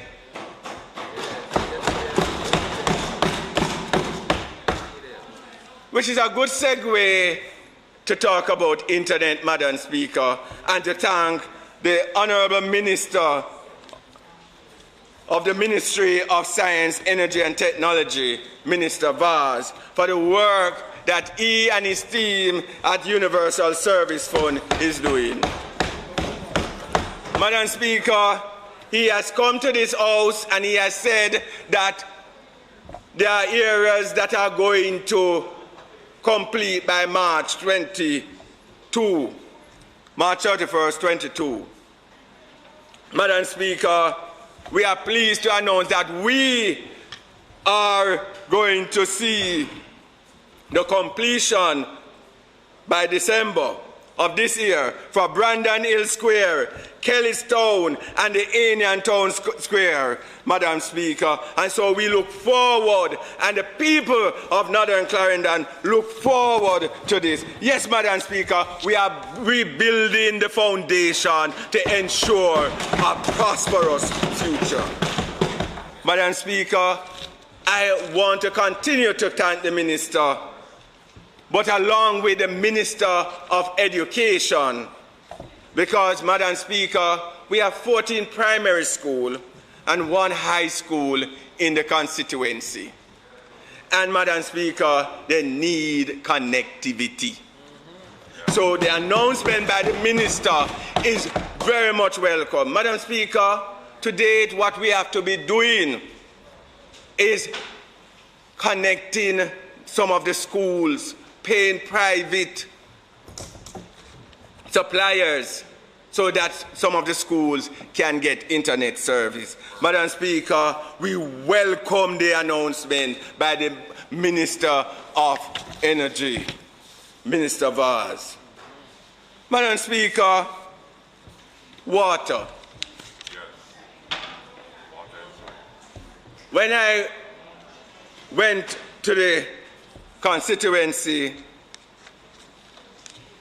everybody talks about water. Madam Speaker, I have good news. I have good news, Madam Speaker. Madam Speaker, it is not the lack of water sources in my constituency. Madam Speaker, I think the water sources in my constituency can supply 4 constituencies, and we would not suffer lack of. Madam Speaker, it was a lack of leadership.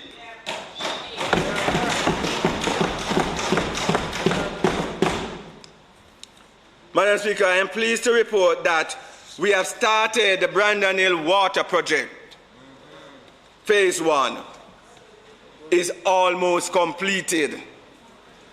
And so Minister Mackenzie is in for some big thank you.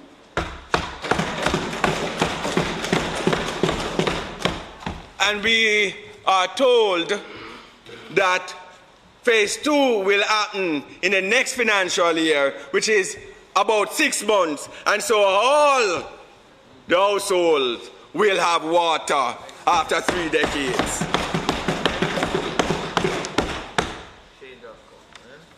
Madam Speaker, Minister Mackenzie is going to come in for more tanks because the rural water will also be starting a project for the bunker seal and the roadside area come next financial year, and those folks will also be getting pipe water.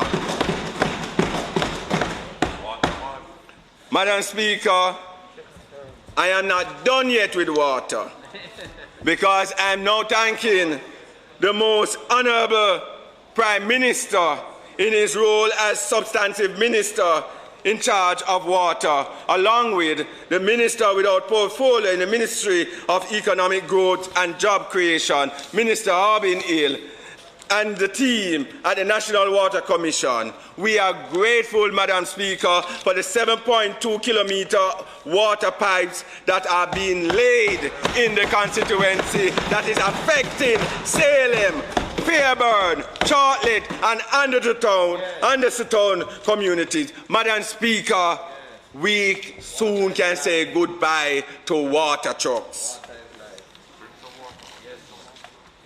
Madam Speaker, before I drink some water, I want to talk about this vexed issue.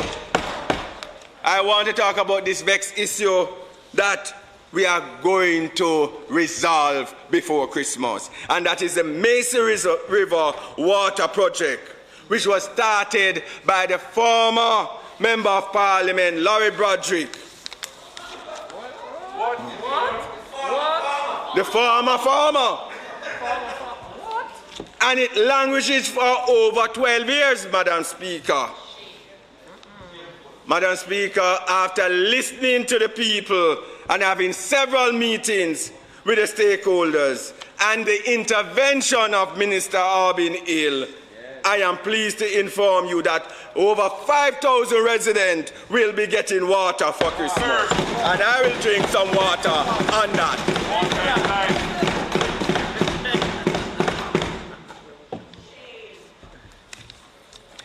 Madam Speaker,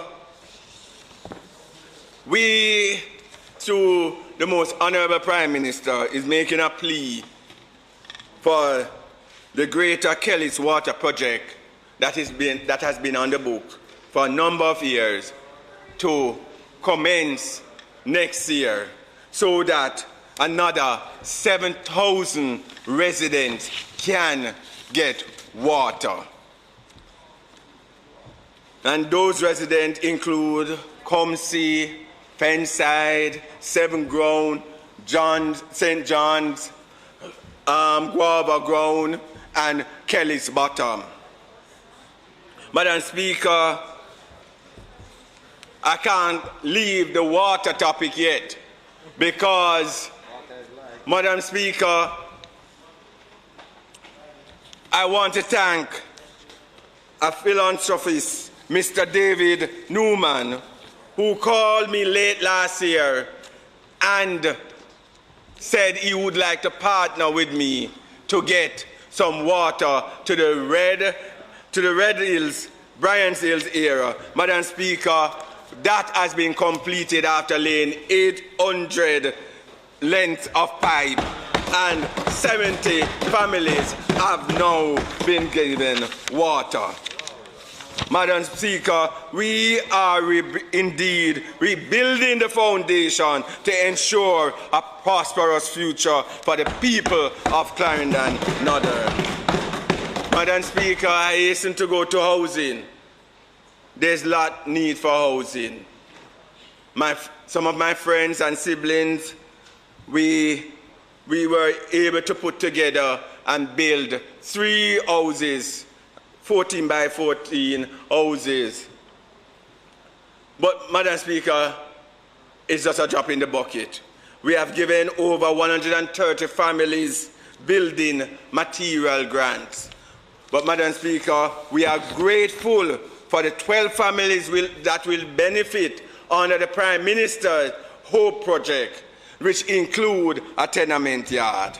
Madam Speaker, we are rebuilding the foundation for a prosperous future. Madam Speaker, we want to thank Minister Greenwich for the work that she's doing with us in helping us to bring back the civic and the cultural center to its glory days. And we want to say a big thank you, Minister Greenwich, because we are indeed grateful. We want to rebuild our foundation so that our future might be prosperous. Madam Speaker, we want to thank, as we look now at farming, we want to thank the Minister of Labour and Social Security for bringing back confidence in the farm work program.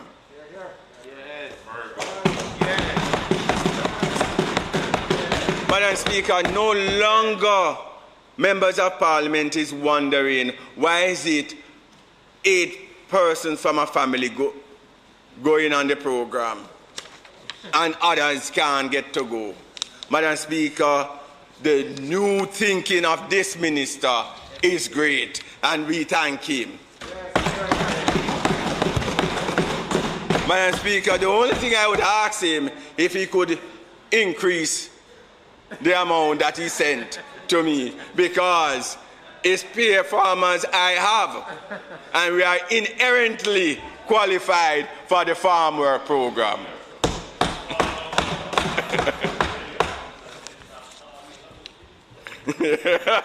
Yes. Madam Speaker. Madam Speaker. Madam Speaker, jobs. Our people need jobs. They need jobs opportunities.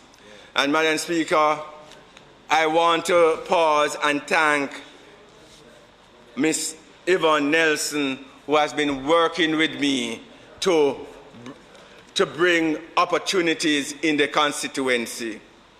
Madam Speaker, we have approached JAMPRO and we have spoken to the minister. What we are trying to do is to bring BPOs into the constituency, a sort of hybrid work from home project.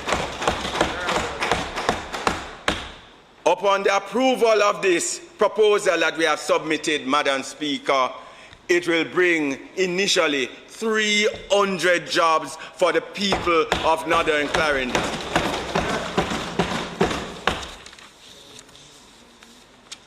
Madam Speaker, our farmers are having it difficult, but I want to make a suggestion here today with regards to RADA. Madam Speaker, RADA in my constituency doesn't work.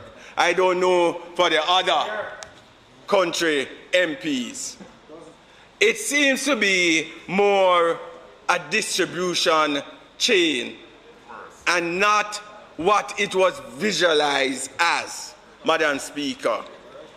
It takes me 5 to 6 months to get anything through RADA. That is not good enough. Madam Speaker, not even the road that RADA fix in my constituency is done well. It's always, you always have to be telling them, do it over. Madam Speaker, something is wrong with RADA and it needs to fix. I spoke to the former minister and the current minister with regards to RADA, and I have gotten commitments from both that a review is being done, and I look forward to that review. Madam Speaker, I now want to touch on education. Madam Speaker,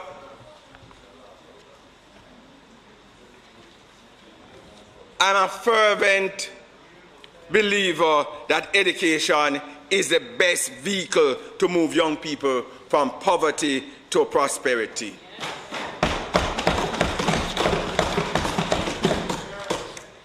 Madam Speaker, and I am a believer because I am the epitome of that. Sometime earlier this year, my educational achievement as well as my varied career acumen came up for discussion. The truth is, Madam Speaker, from as early as age 12, I have been working and supporting myself and my family and attending the St. Anne's Secondary School in the constituency of Western Kingston, where I was born and raised. Madam Speaker, the long and short of it, I've always worked and go to school. And I thought I was finished with it until the Prime Minister, in his capacity as leader of the party, sent me back to school.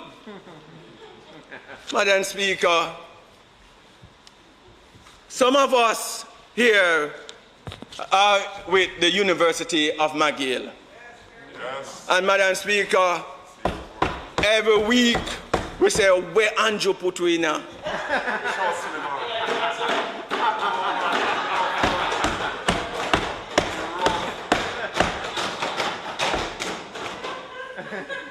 Madam Speaker, assignments, exams every week, class every week, and you cannot miss a class, whether it's online because you are marked because you have to say something. Madam Speaker, I am still going to school and working. And that is why, Madam Speaker, I want young people to understand that education is one of the best vehicles to move them from poverty to prosperity. And, Madam Speaker, I take this thing serious. I have given, in my constituency, over 1,200 scientific calculators, 1,300 geometry sets, textbooks, 700 textbooks. Madam Speaker, we are rebuilding the foundation to bring about a prosperous future. Madam Speaker, I am not going to be much longer. I want to talk to you on the proposal. I hear that my time is not up, but they sent me to school. Right? And I went to school and I did the calculation, Madam Speaker, and I know my time is up. But Madam Speaker, I want to talk on tourism, because after the minister leave that pool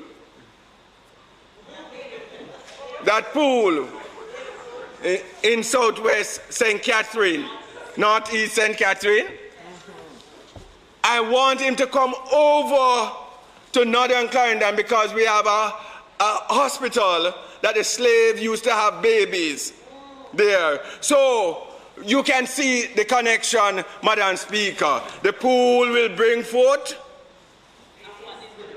and we will deliver it. Madam Speaker,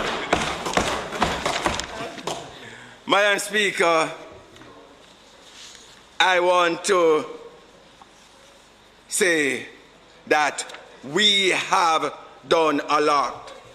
We have indeed been doing our work.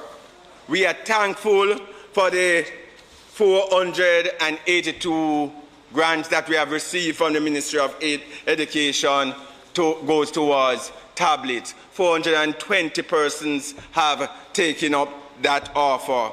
We are thankful for the Rotary Club of Brampton, of Canada, through Karen Van Arn, and the Rotary Club of Ligonier Plains, who are working every day to get more tablets and laptops in our school in Northern Clarendon. Madam Speaker, I am not afraid of the daunting task ahead. In fact, it is written, have not I commanded thee? Be strong and of good courage. Be not afraid, neither be thou dismayed, for the Lord thy God is with thee, whithersoever thou goest. Madam Speaker, we have done much. There is still much more to do. The work must never stop. We have started the work by rebuilding the foundation, brick by brick, block by block. We strongly believe that this Andrew Holness-led team of cabinet ministers and the resilient backbenchers that we are,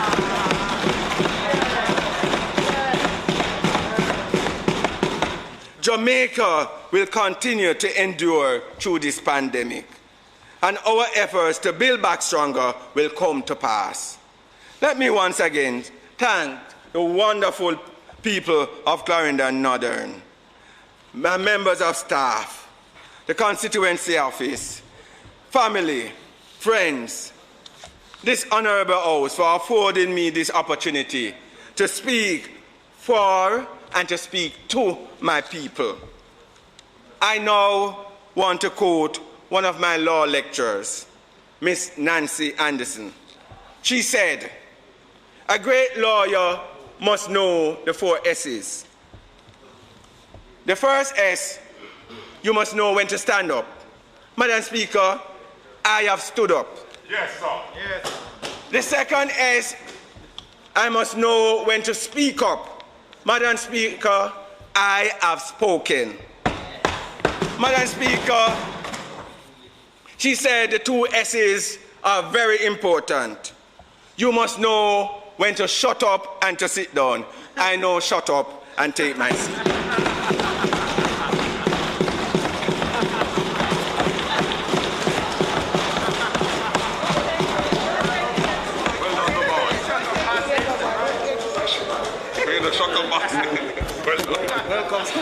Madam Speaker.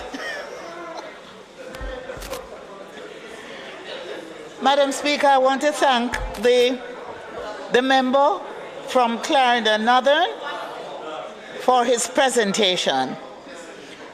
And I now ask that the debate on the state of constituency be suspended. Question before the House is that the debate on the constituency, the state of the constituency, be now suspended. Those in favor? Those against? The debate is now suspended. Thank you, Madam Speaker. Madam Speaker, we will now go to the order paper to have the item 3, which is the continuation of the debate on the NIDS bill. And at this time, the Honorable Prime Minister will make his presentation, after which we intend to close the debate today, so others are invited if they wish to speak. Thank you, Madam Speaker. Prime Minister.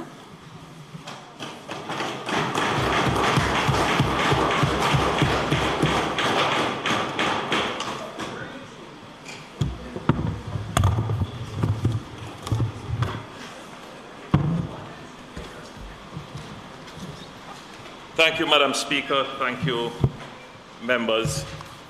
Before I begin my presentation, Madam Speaker, just a brief comment on the presentations that have gone before in the state of the constituency debate, that's how it is termed.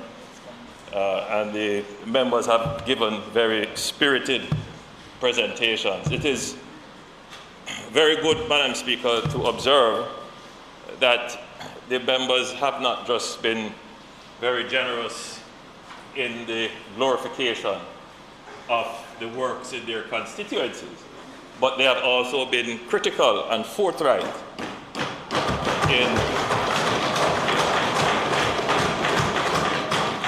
in identifying the needs and challenges that face them as members of Parliament.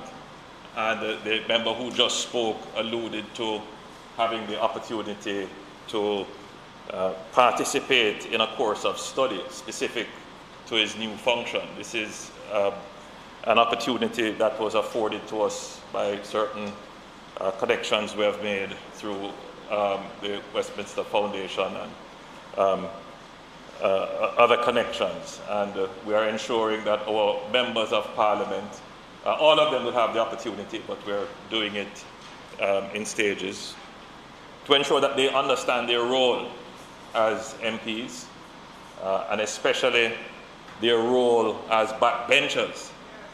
That the term backbench can sometimes be misconstrued, misunderstood as being not in the forefront of government and therefore not important.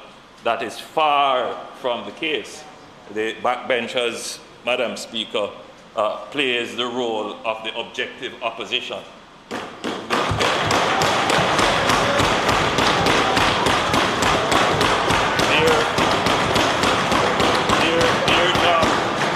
Their job is to keep the government on its toes, to point out when the government is going wrong, if anything has gone wrong, to ensure that we're not covering up anything, and that the government stays true to its commitment of being true to the public. So they play a very important role. There are those who would want to cast the government always in a perpetually bad light. But some of the criticism and comments betray the lack of understanding and knowledge of how the Westminster parliamentary democracy works. And my job, Madam Speaker, is to ensure that the parliamentary democracy works as it should, particularly with such a large majority. We must never feel comfortable. We must never take the people's angst for granted, and we must always be responsive. So, Madam Speaker, the objective of the backbench is to put the opposition out of business.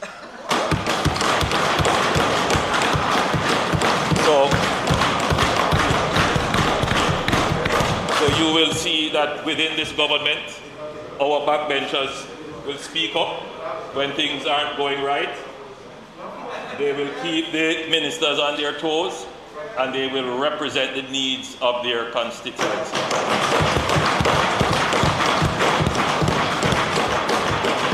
Madam Speaker, I give rise to make my brief contribution to the debate on the new bill shortly entitled the National Identification and Registration Act 2021.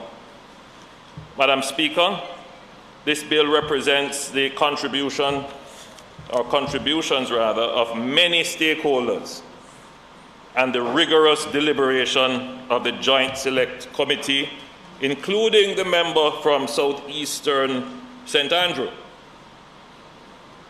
Yes, including that member. Your deliberations helped to create this new bill, which is rigorous and which, Madam Speaker,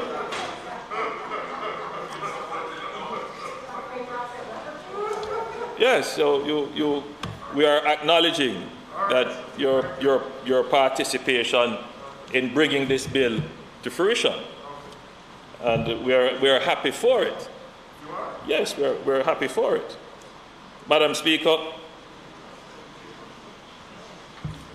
this bill is over 40 years in coming, and that we could potentially pass the bill today, for me, it represents a great achievement.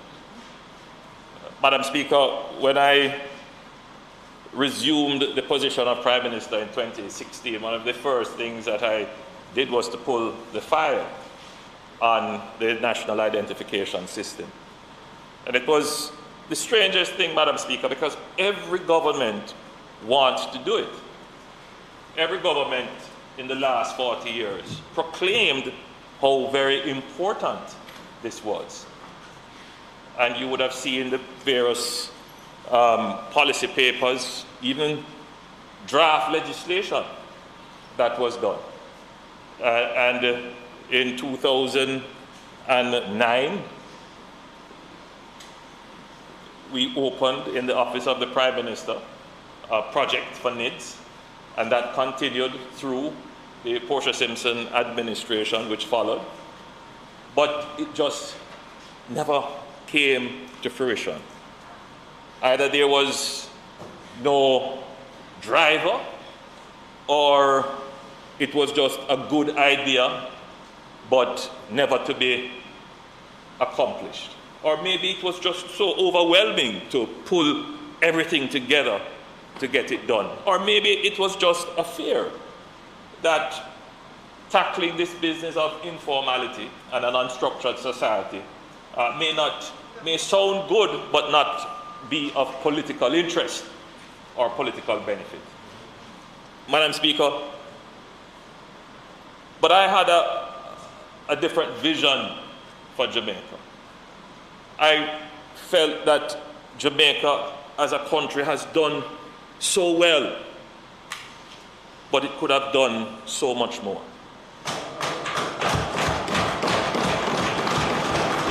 I felt, Madam Speaker, that in many ways we have great vision, great hopes, but we have just constantly underperformed. I felt, Madam Speaker, that the world was passing us by because other societies were able to resolve the fundamental issues of equity and fairness and move ahead with all members of their society to embrace new things, new technology, new processes. But in Jamaica, the fear of the people that if you introduce something new, it could be used to deprive them of access. The fear that if you introduce something new, it could take away their freedom. The fear that if you introduce something new that looks like it is going to give the government more power, then that power will be used to abuse you, and therefore you must oppose it, oppose it, oppose it. And it is always politically manipulated.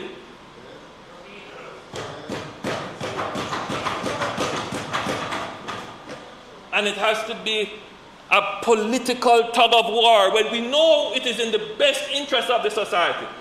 For those who are fearful, for those who follow conspiracy theories,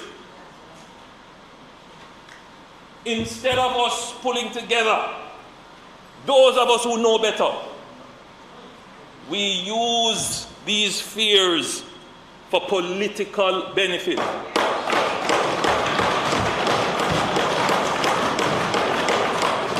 Whether it is for NIDS or vaccination.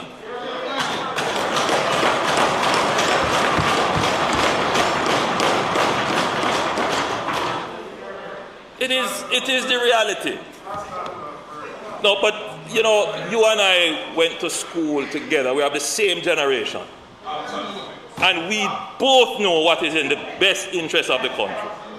If we could only see past the politics.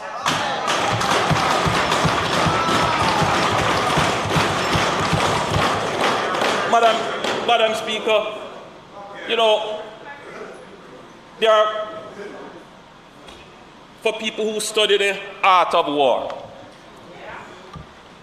they will know that there are many ways to win a battle.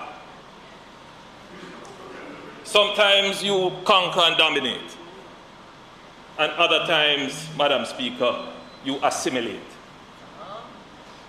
It is not always that you have to go with an overwhelming force and conquer. Sometimes you strategically assimilate. And sometimes, Madam Speaker, you don't have to oppose everything in order to win. Sometimes you can share in the victory. Madam Speaker, when I was in the opposition, I took a strategy that I would never oppose everything that is brought in this House.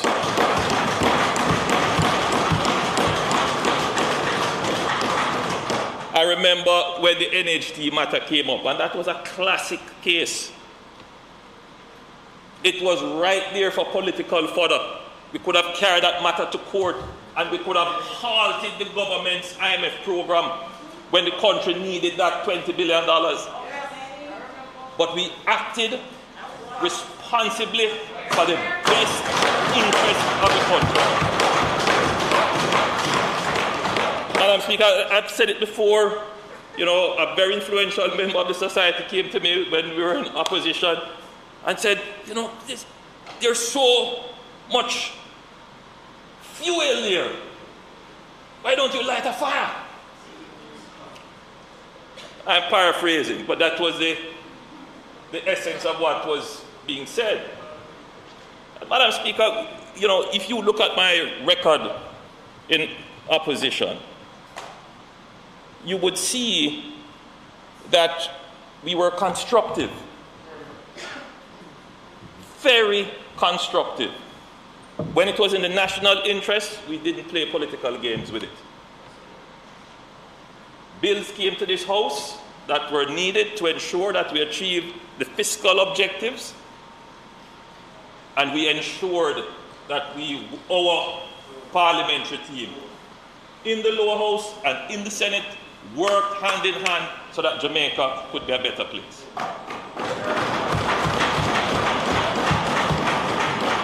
And Madam Speaker, you have to be consistent. You know, we were consistent in our positions, but we accept it for what it is. And there are lessons that I certainly have learned. And though what I have said is a critique of our democracy, Madam Speaker, I would have no other democracy than the one that we have. So, Madam Speaker, we are here today having gone through the political process.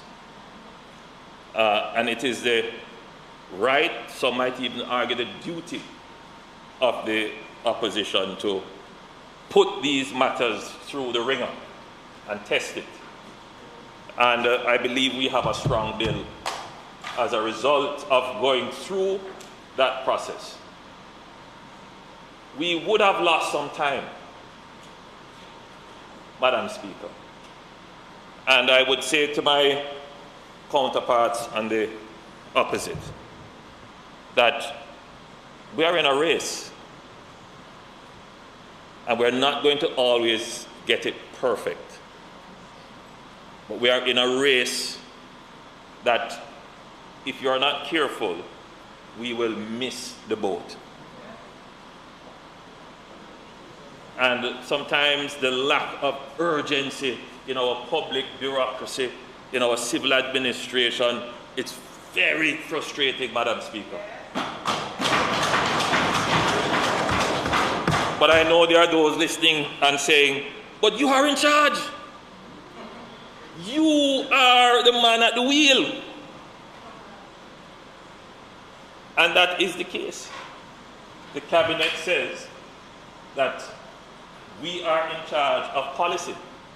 But remember, Madam Speaker, you know, you have the Jamaican state is not the government. You have other arms of the state that are independent and constitutionally empowered. The administration, rather, is just one part of that. And to get everybody on the same page and pointing in the same direction is not an easy task. Not an easy task. But we are doing it, Madam Speaker, and we are following policy, process, procedure, respect for our Constitution, respect for our laws, and respect for the freedoms and rights of our people.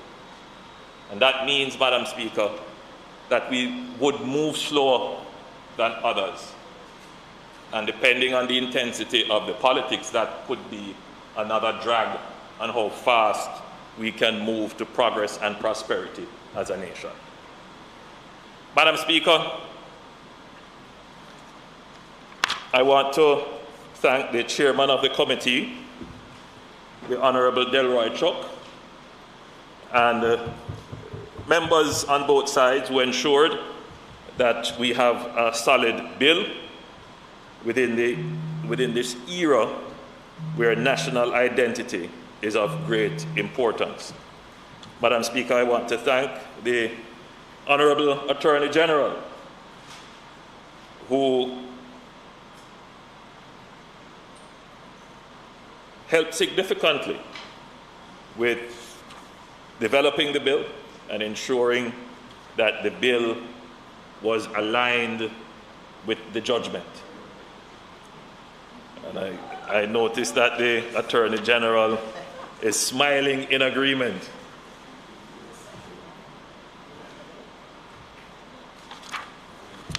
Madam Speaker, you'll recall that in 2019, the government decided not to appeal the Constitutional Court's ruling. Of course, this was not a decision that was unanimously agreed within the government. There are those who felt that we should have appealed. The majority view, however, was that the government should move along with the work, because the more important thing at this point is to get national identification established. So once the parameters have been defined, the objective is not the perfection of the law. The objective is to get our society on track to be a digital society so that we are not left behind. That's the objective. And so once the courts have set the rules, then we will figure out how we can get the society into the digital age within these rules. And that was the strategic direction. I'm sure that there are elements of it that will come up again, because as you would know, being an officer of the law, of the courts, that these rulings have wider implications. And so there will be other opportunities as it should be tested, and that's the purpose of our jurisprudence and our legal structure, to ensure that we actually have the right laws. But from the administration's point of view, our objective was to get Jamaica fully on track to being a digital society. An appeal would be another long process which could delay that objective. Madam Speaker,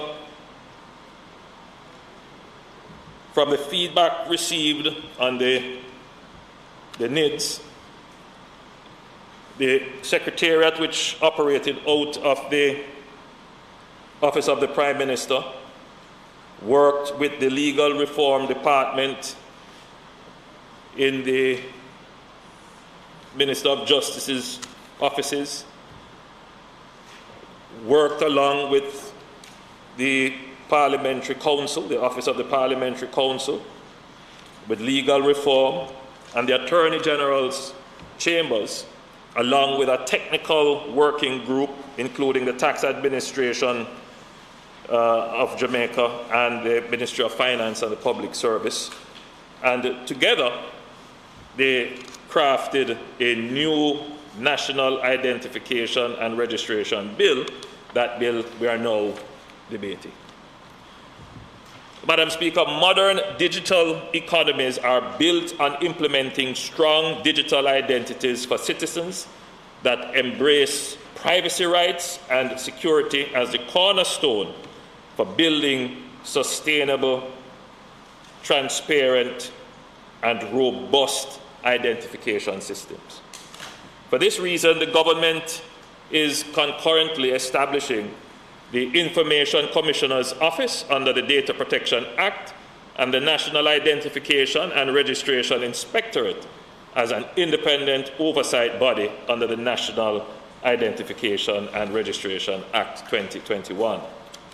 Madam Speaker, we are living in an age in which every transaction requires identification.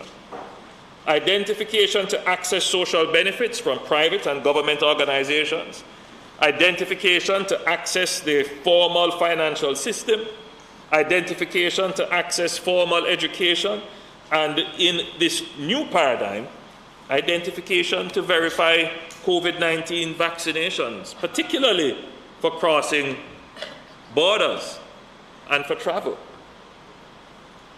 Significant time, effort, and money is spent by the government, private entities, and individuals merely for the purpose of establishing identity. Madam Speaker, the lack of proper identification is a significant barrier for thousands of Jamaicans. The Ministry of Finance and Public Service reported that roughly 35,000 Jamaicans did not collect their COVID-19 grants due to lack of legal identification. 35,000. According to the Caribbean Policy Research Institute, CAPRI, an estimated 200,000 needy Jamaicans do not have proof of legal identity, preventing many disadvantaged Jamaicans from accessing support from the government and private sectors during the current pandemic.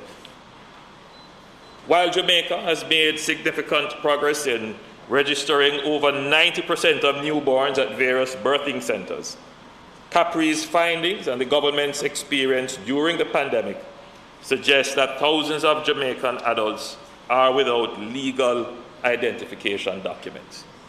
Madam Speaker, can you imagine how far ahead we would have been in providing for our citizens during the pandemic if we had passed the needs earlier? Can you imagine, Madam Speaker, the simple act of getting the vaccination, Madam Speaker, you have to wait between 5 and 10 minutes to register. With this, it becomes a simple show of your card. In fact, the process could be seamless because you could envision having a new process of just going in, identifying yourself, swipe of a card, placing of a fingerprint, and there you are. Your information is brought up, not updated, but brought up. So when you're traveling, we would have already have a database that's properly set out, that you wouldn't have to be awaiting certification from countries to say, yes, your process meets our standard. Because you would have already had a nationally certified, very robust process of identifying our citizens. I mean, can you imagine, Madam Speaker, I don't know if you went to any of the financial centers where the COVID grants, care grants, were being distributed. I recall that we had to set up a special site in Kingston using the National Arena and the stadium so that persons could access their grants. And the lines were long and winding in a time when, we should not be encouraging gatherings, because people had to come and physically identify themselves. The problem, of course, is, Madam Speaker, that not only to access you would need this identification, because we ended up paying in cash, but the problem was that a large part of our society was locked out of the financial system simply because of the issue of identification. They did not have bank accounts. They just didn't have bank accounts. So we had to figure out a way to pay them cash. So they had to physically come to get the cash. If we had a NIDS process, you could build on top of that other fintech, they call it, other financial technologies that would enable persons to access this kind of digital cash without the need for a bank account, say, or to physically present themselves to receive cash. Madam Speaker, we could have advanced so many more online services that would significantly limit the number of persons lining up at our tax offices, lining up at the various government offices, lining up to go to the bank. If we had done it earlier, the inconvenience of the measures imposed would have been far less. But we're happy we're here now, almost at the back end of the pandemic. But we're going to move forward with this to ensure that we build a robust digital society that will make us resilient to shocks such as these. That if there were to ever be another situation that would prevent movement and gathering, it would not impact our economy in the way that this pandemic has done. Madam Speaker, societies that have these kinds of systems, national identification systems on which they layer on and build their online systems, they were not as badly impacted as societies like ours, where the physical presentation of yourself in order to conduct a transaction was still necessary. So, Madam Speaker, if you look at a country like, say, Cayman, smaller country, obviously, but if you were to compare Cayman with, let's say, St. Lucia, and you look at the economic impact, both of them operating in the same financial space, giving the same kinds of service, but you will see that the impact on Cayman is far less because of the digital infrastructure and investment that Cayman has. And you could compare Jamaica with other countries. So whilst we are ambivalent about moving to become a digital society and what it takes in terms of having a national identification system, other countries have long resolved those issues. Long resolved them. Long gotten over the fears about equity, lack of access, government abuse, invasion of privacy, all of those issues have long gotten over them. And they are way ahead of us, whilst we are still here playing politics with these issues, which in the long run is not going to help us. Because, Madam Speaker, it is our economic freedom that is going to secure our political freedom. And until every single Jamaican understands that, we will continue to quibble over the meaningless things and miss the important thing, which is about getting our ability to be resilient from shock, to continue to produce, to increase our wealth nationally, and to be able to address the needs of the poor and vulnerable.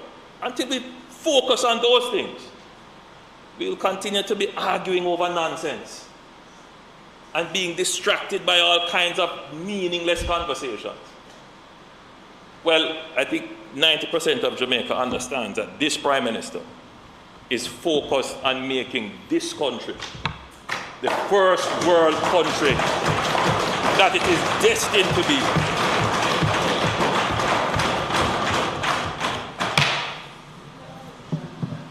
Prime Minister's time for speaking has expired. Madam Speaker, I ask that the Prime Minister be allowed sufficient time to complete his presentation. The question before the House is that the Prime Minister be given sufficient time to complete his presentation. Those in favour? Those against? Prime Minister. Madam Speaker, the lack of a transparent and trusted digital identification system hinders the simplification of bureaucracy. It creates an excessively complicated administrative procedure that prevents access to the most vulnerable amongst us. Madam Speaker, national identification is the foundation to advance changes that will have a lifelong positive impact on our country. Madam Speaker, why are we not able to sell our motor vehicles online without visiting a physical government office? Why aren't we able to license our motor vehicle online? Or renew our driver's license online? Apply for government benefits online? Madam Speaker, why do we require citizens to provide more than one form of identification? Whenever you go to do anything, you have to provide more than one. And here's the other problem, Madam Speaker. You have to provide it again. So you will go to a department today and you provide your identification. And then in another month when you come back, you have to provide it again. And if you go to the government department next door, you have to provide it again. Go back through the same rigorous process. Now, it's not just the cost to you, the citizen, each time having to go get 2ID or get a JP to sign a letter or show proof of who you are. But each ministry providing the service or a bank has to verify you again. So you can't go to a bank and get your account open the same day. That's not, you would have to have an account there already and they know you, but you can't just walk off the street because you have to go with 2 references, you have to go with all kinds of things, and then they have to go and check. And because there is no National Civil Registry where the information is stored, and there's a set of protocols that tell you how to access it. So can you imagine how much time that takes and the cost that adds to doing business? In other words, the cost of identification is borne and imposed upon the society by, well, caused by those who don't want to be identified. So your cost of doing business is higher because, you know, we don't have this national system of identification. And there are those who don't want it. So there is this cost imposed. And until we start to pay attention to these things, you know, we will continue to have the economy and the society that we have. So we are trying to change that, Madam Speaker, by putting this in place. So the answer is, we can't do these things that you can do in other developed countries simply because we just don't have the identification infrastructure. So the answer to that, Madam Speaker, is that when we put the needs in, many of these things we will be able to do.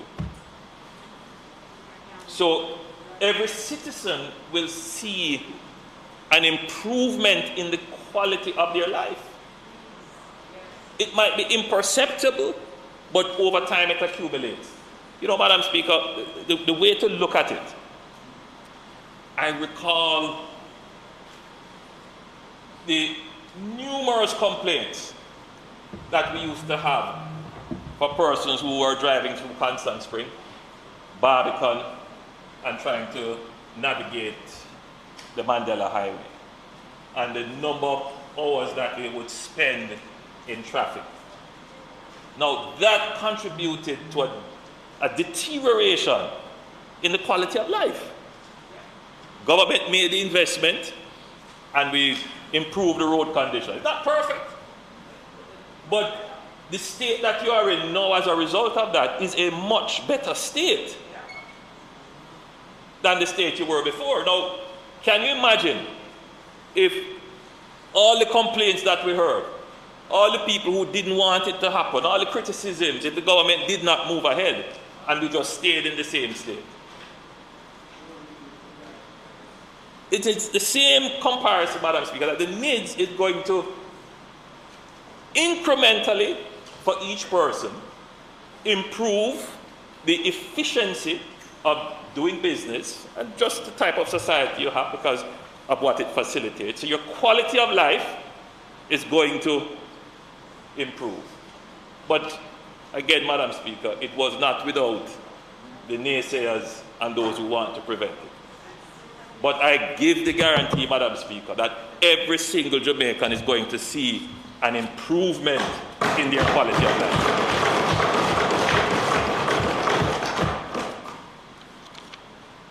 Madam Speaker, the countries that are successful at delivering digital services, they did this, Madam Speaker, by building on a strong foundation of digital identification systems for their citizens, with the ability to verify every user based on who they are behind an electronic device. You know, Madam Speaker, we are giving out tablets to children.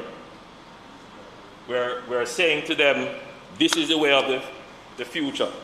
I remember pointing out at one event where I was giving out some tablets that I had the good fortune of growing up with my great-grandmother, and she used to talk about her days in school, and what she talked about, you as well, member from St. James Central, and she talked about her days at school using a slate.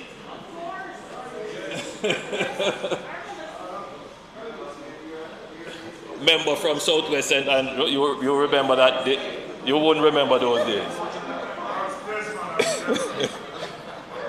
But a slate, but the tablet is the digital version of the slate.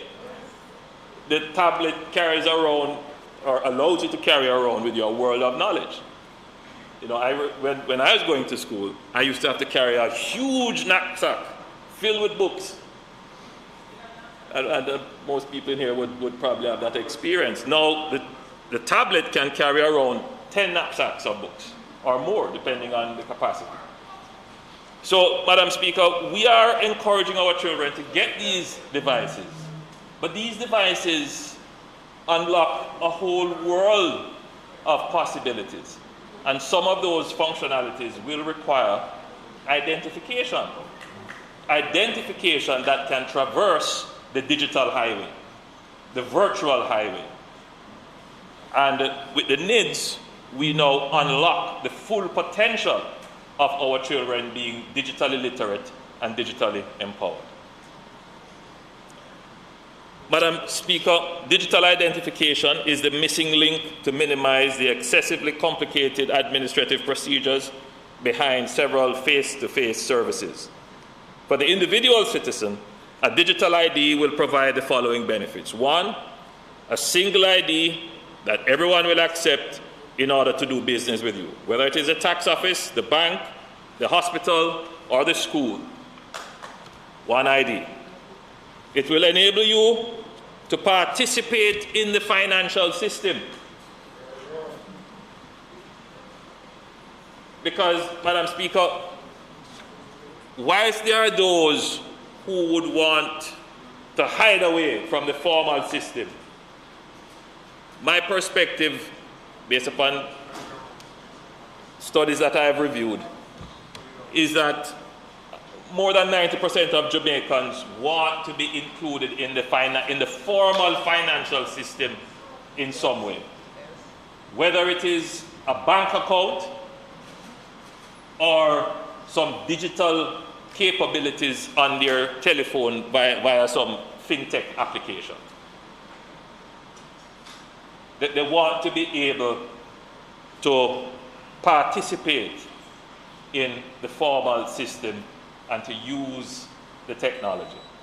And what we are doing is to enable greater financial participation by the creation of the NIDS. So, Madam Speaker, the NIDS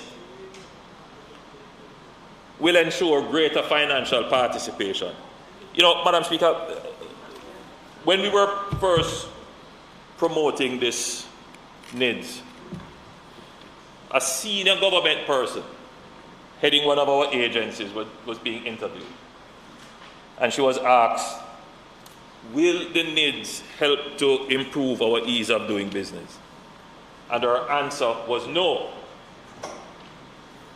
Now, in one way she is correct, because the ease of doing business report study has several specific targets, of which the NIDS would not be one of them. But in a way, it was also the wrong answer, because the NIDS is such a cross-cutting tool and facility that it helps all the other indicators to improve. So I give you one, Madam Speaker. Jamaica does poorly on electricity. How quickly it takes you to open an account and get electricity service. One of the reasons why it is so slow in getting the electrical installation at your home, the meter and the account, is the whole business of identification. That is a large part of the issue. Because whilst water rates go with the land and the property, the electricity rates goes with the user, and if you can't find that user, so you have to ensure that the person who you're giving a meter is a legitimate person that you can find. So you see, Madam Speaker, some persons don't really understand it.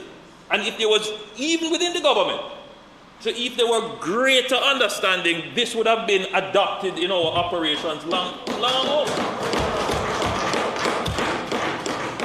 So I just thought I'd point that out, Madam Speaker, that it is cross-cutting. It will make all other operations more efficient.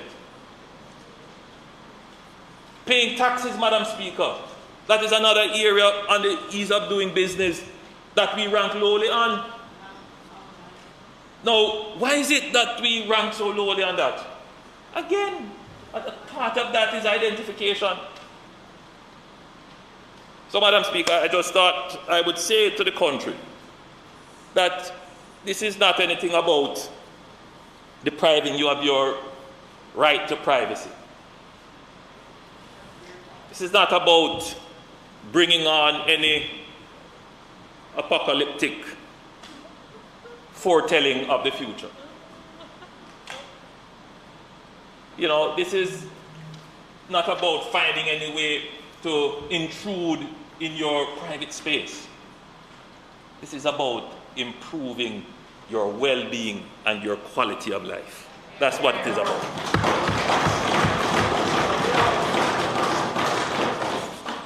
Madam Speaker, in this House, when we devolve into committees, one committee in particular, the PAAC, which is a very important part of our oversight function in Parliament. Every transaction is now being scrutinized. And in the pandemic, the government is being called upon to provide benefits to the needy, to the poor, to the vulnerable. And I'm almost sure I heard one suggestion that what we should do, Madam Speaker, is to take government funds, possibly have it in a box somewhere, a voucher, in a box right at the foot of the vaccinating nurse. And as you go and get your vaccination, we take up a voucher and hand it over to you. I am almost certain that is what I heard. I stand to be corrected. Because what I heard is that we should have a voucher that you give to the person as they come and get vaccinated. Now, here's a problem with that now. Here's a problem with that now. No, don't worry. I know when you don't want me to start to turn the screws. So, Madam Speaker, here is the problem with it. You would never be able to guarantee who you would be giving this money to. You can't guarantee it. We would be opening up ourselves to so many audit queries that the very persons who make the suggestion, they would be the first person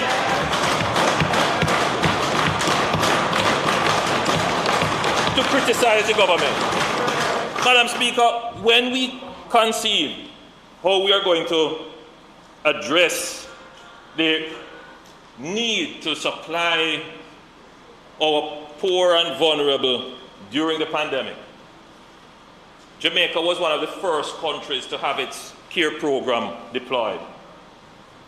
We had probably the best funded care program, and we did it using digital technology. We didn't need any opposition to be telling us we need to spend more, we need to spend more. We made the budget for it and we spent it. And you cannot find any queries about that program. To the probity, transparency, and accountability in that program. But you would have seen that without identity, the full effect of the program could not have been realized.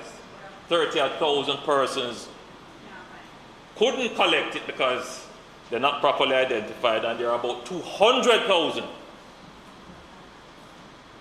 who just couldn't enter the system because they have no form of identity papers whatsoever. So, Madam Speaker,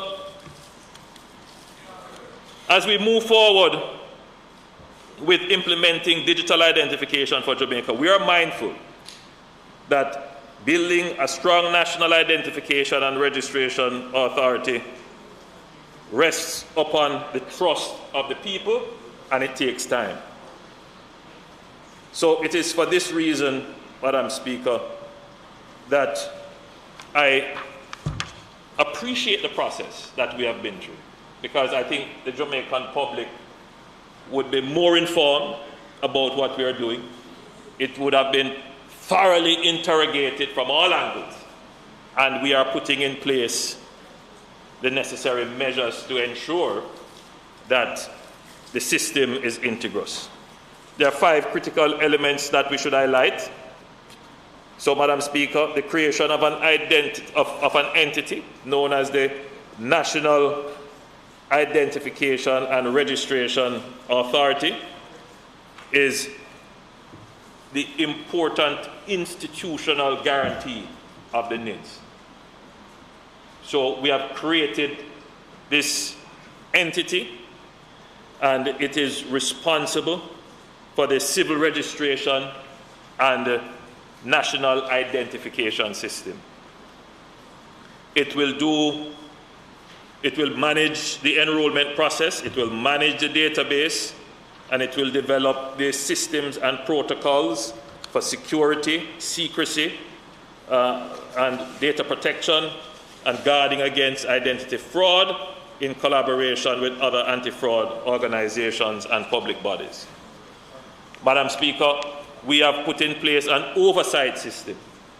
So there is a robust independent oversight mechanism, and that is the National Identification and Registration Inspectorate, which will be established to monitor the authority as it relates to compliance with the governing legislation. Madam Speaker, we're doing this process in parallel with the data protection architecture, which is being completed now. So not only will it have oversight specifically for its functions, but how it operates within the new paradigm of protecting data, not just identity data, but data in general. So there will be a data protection commissioner, separate and apart. So it has effectively 2 oversight bodies keeping it in check, and that, I'm sure, will give great confidence to the people. Madam Speaker, the bill itself enshrines several layers of protection which the Minister would have already gone through and in his closing may choose to highlight them once more. So, Madam Speaker, I am confident that any fears that may exist about privacy and protection of the data and confidence in the system, that those fears would be easily allayed and that you will see a system operating that is efficient, that is integrous and responsive to the needs of the citizens. Madam Speaker, in closing, let me say that the process of bringing this bill to Parliament has been a valuable learning experience for me, and it has reshaped my thinking about government and what we need to do in order to achieve the mandates set out. Obviously, the mandates that the people would have voted for. And Madam Speaker, it is clear that the Jamaican people value their freedom above everything else.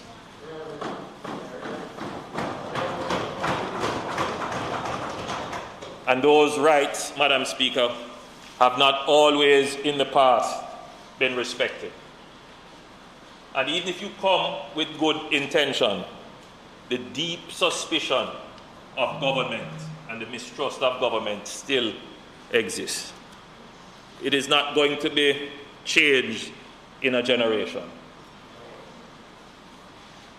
But this grave suspicion, skepticism, and mistrust can also slow our progress. But I think we have to accept that given our history and our past, that governments have a duty. And I'm saying it now, not for the opposition, I'm saying it to my side, that we have a duty to prove ourselves as faithful stewards of the authority and power of the people.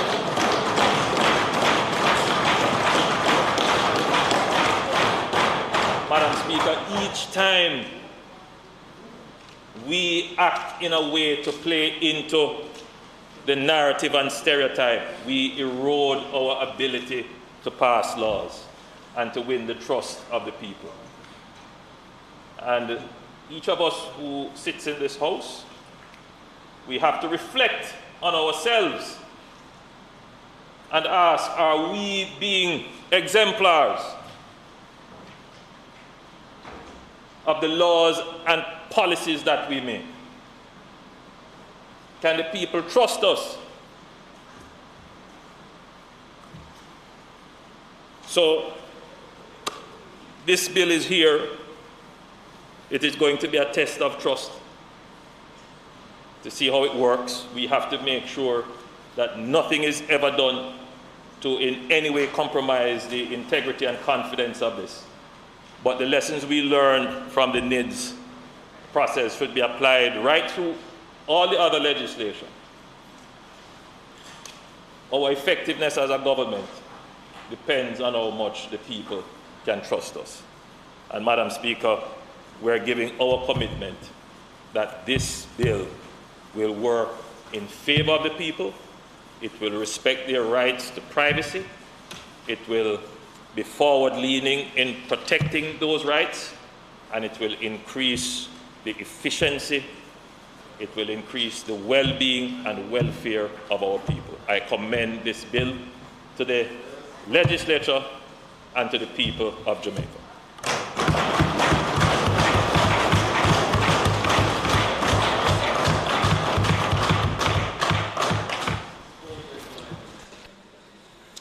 Madam Speaker, I feel compelled to make a few remarks on the one before us. When the Prime Minister started to give his address, quite frankly, I felt good. He was going down a good road. And I say a good road, Madam Speaker, because of the background to this piece of legislation before us. This legislation was a contentious one, not because the government and the opposition differed on the central objective of the legislation, of the bill before us, but because of critical elements in the bill at the time. And as the Prime Minister said in his opening remarks, the genesis of this effort transcends both administration. So we see as a matter of record that there was some amount of consensus around the need for a national identification system. I have sat in many PAC meetings with ministries seeking updates on where we were across administrations. So it is true, Prime Minister, it has logged quite a bit of time across both administrations. Having gotten to the point that we sought to make it a reality, to bring the bill into being an act, there were some concerns. The opposition at no time objected to the creation of a national identification system. And at the time,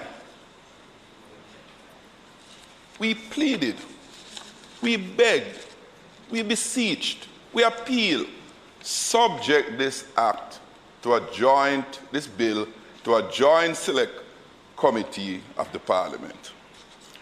You know, Madam Speaker, the Prime Minister mentioned about his experience.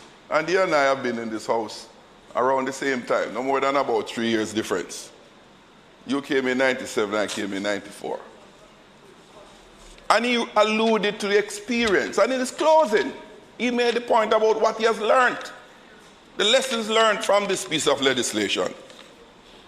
It's unfortunate that those lessons, which were taught over the duration of our tenure in this Parliament, we on both sides have come to the consensus that groundbreaking legislation, far-reaching legislation, is best served by either government, either party in power, when we subject those legislation to collaborative investigation, interrogation, and to reach a consensus. Because what has happened, as is the case always in joint select committees, it is not restricted to just the members, the expertise and knowledge and thinking of the members on either side.